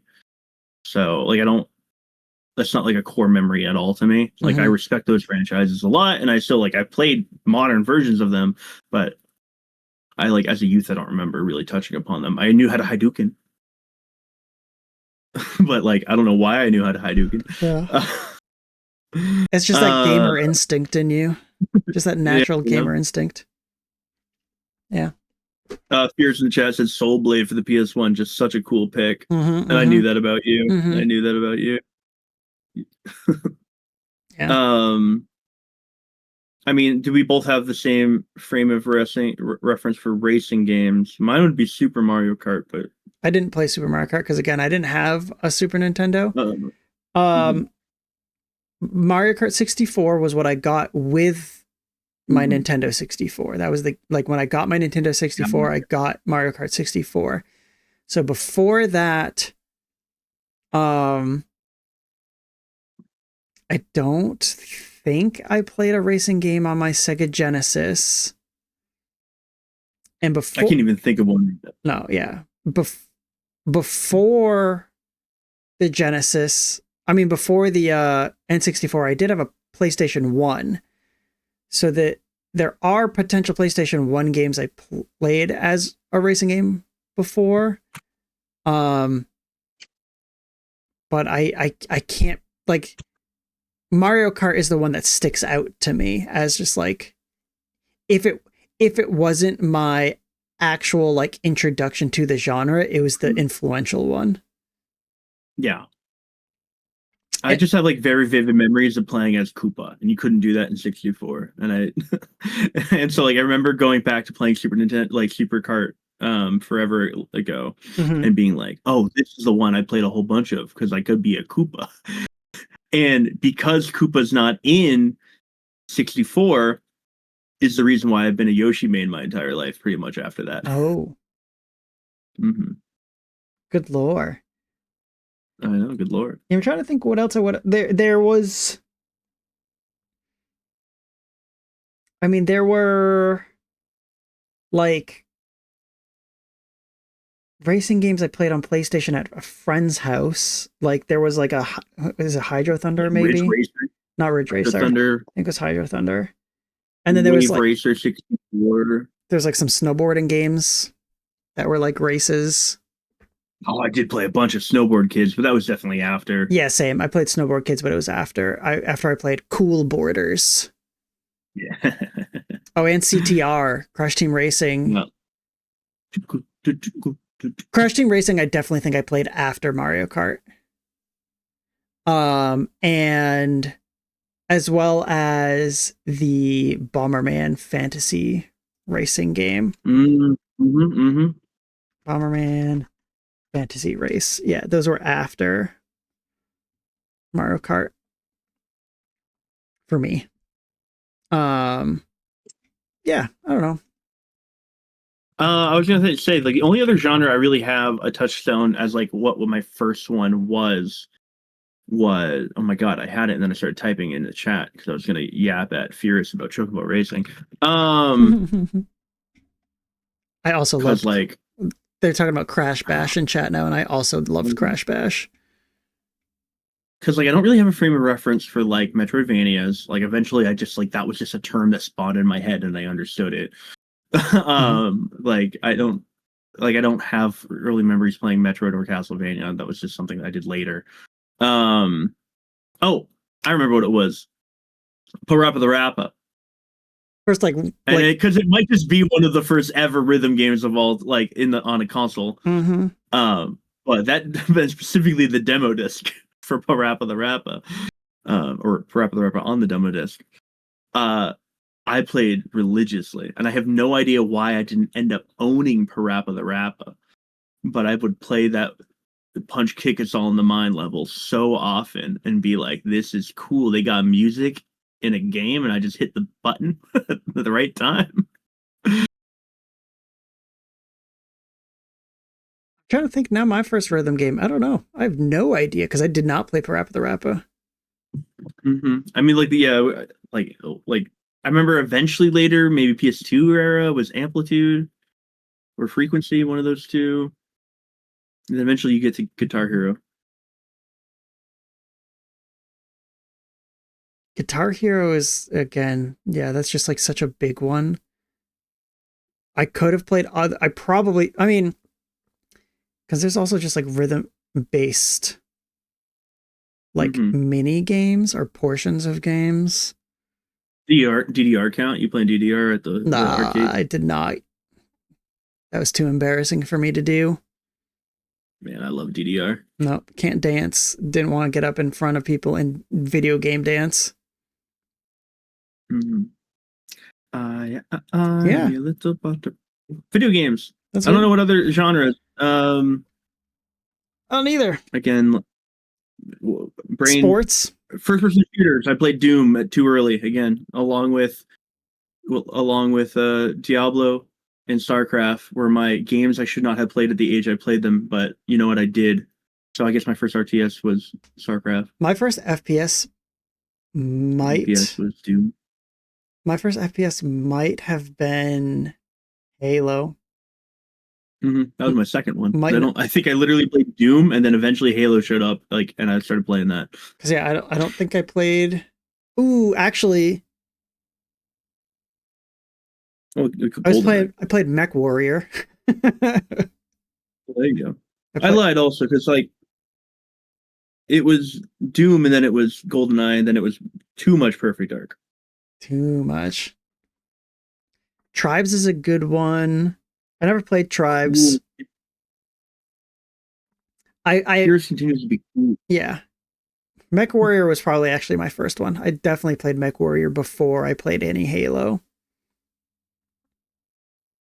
I tried playing Siphon Filter, and I'm like, I don't get it. I did not have a joystick for it. I just had my mouse and keyboard. I never played. I don't think I've ever played. I've never played. Or I didn't play back in the day. I didn't play GoldenEye or Perfect Dark back in the day. Mm-hmm. Those would have been popular ones.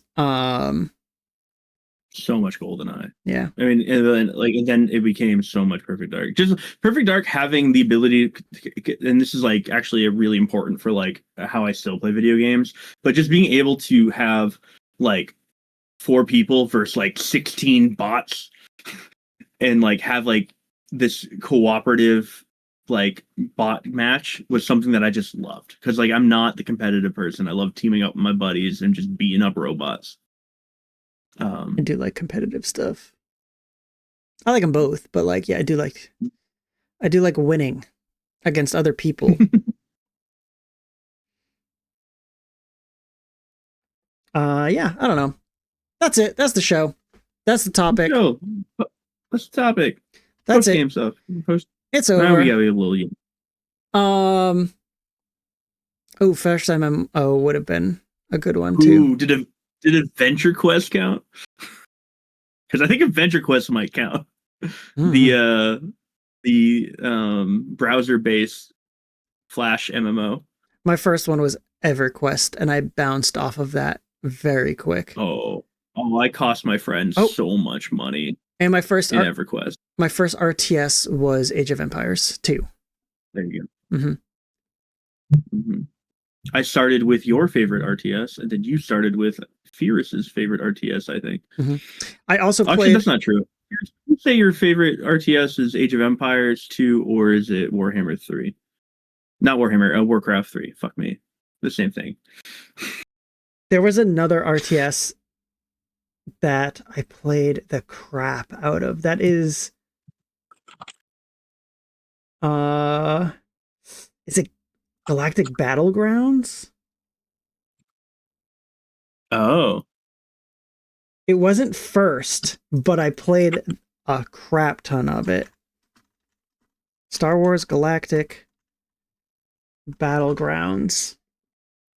It looks very much like Age of Empires. Yeah, I played this. I played Age of Empires first, but I played way more of this. Yeah, this shit was dope. I think I have. Yeah, I have Battlegrounds. Fierce says it's reskinned. I believe it. Yeah. It looks like it. It looks like reskinned Age of Empires. Age of Age of Mythology had me in for almost all of it. Like that, like it was StarCraft and then Age of Mythology. I kind of played almost simultaneously. It felt like, or one to the other. A little bit of Rise of the Nation. All right. Oh yeah, that's right. You could play as the Gungans because it was that time.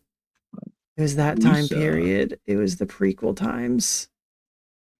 Yeah. All right. Some would say the best times of Star Wars. All right, let's go to the post show. Let's go. What are we going to talk to? Do we know what we're going to talk about next week? I have no idea what we're going to talk about next week. We're going to talk about. I don't know. Yeah, I have no idea. I can't even think right now. Brain's is broken. Hold on, let's go back to that new game. My leg will be fixed better. I mean, I'll talk about any games I play if I play anything new. Yeah. Maybe will Sweet Carol be out by then? I can't remember. We should find time to play. It's not out until the 9th, so it won't be out yet. Ghost of Yotai will be out. If that's anything special, we can talk about that. Digimon out? Nope. I think. Oh, Digimon Day is out. Yeah, Digimon's out the 3rd, I think. I think Digimon's out on Friday. I've already yapped enough about Digimon. I don't know if I need to do it again. Yeah, if you want to, maybe. If there's nothing else. Yeah, I don't know. Black and White in chat, I see that. I wanted that game so bad. Never got it. Friend of the show, Kyle, played so much Black and White. Yeah, I wanted it real bad. Peter Molyneux had me hooked on what he was spewing. I said Black and White and the other Peter Molyneux early game Populist or whatever it's called. Yeah. Shazam, you can go run away. You don't want to be on my lap. I don't know. I'll talk about my birthday. That's what I'll talk about. Yeah, you talk about your birthday. I'm gonna have people. All the games that you play for your birthday. I'm gonna have people over, and we're gonna play Betrayal at the House on the Hill. Ooh, stoked for you. 3rd edition. I haven't played 3rd edition. I think it's the same thing for the most part. I think it from what I read online, it has like they retouched all the art and the minis, and they streamlined some of like the more confusing rules. Okay, that's neat. It was fun to go through and play the Baldur's Gate Betrayal. Yeah, when we were at the lake, then like have to still deal with some of that. Like, hey, so like, what if this and this? How does this work together? Let's figure this out. There's also, which I would love to try sometime, the Scooby-Doo Betrayal. Oh, that sounds awesome. Yeah. Yep. There's Scooby Betrayal at Haunted Mansion or something like that. It does exist. Scooby-Doo Betrayal. Yeah. Scooby-Doo, that's cool stuff. Scooby-Doo's gonna be in Fortnite. Yeah, I don't know about that. What do you mean? Oh my, have you looked at GameDeal, by the way, this month yet? No, I haven't. All right, I'm ending the show. All right, I'm so excited to do this GameDeal with you. All right. So we're going to the post show. We're going to the post show. Kay and I are going to do the GameDeal. The YouTube recording is over. If you're here live in chat, stick around. We're going to go through the outro real quick, and then we're going to head into the GameDeal. We'll see you next week where we talk more about something probably. Bye. I yield my time. I love you all.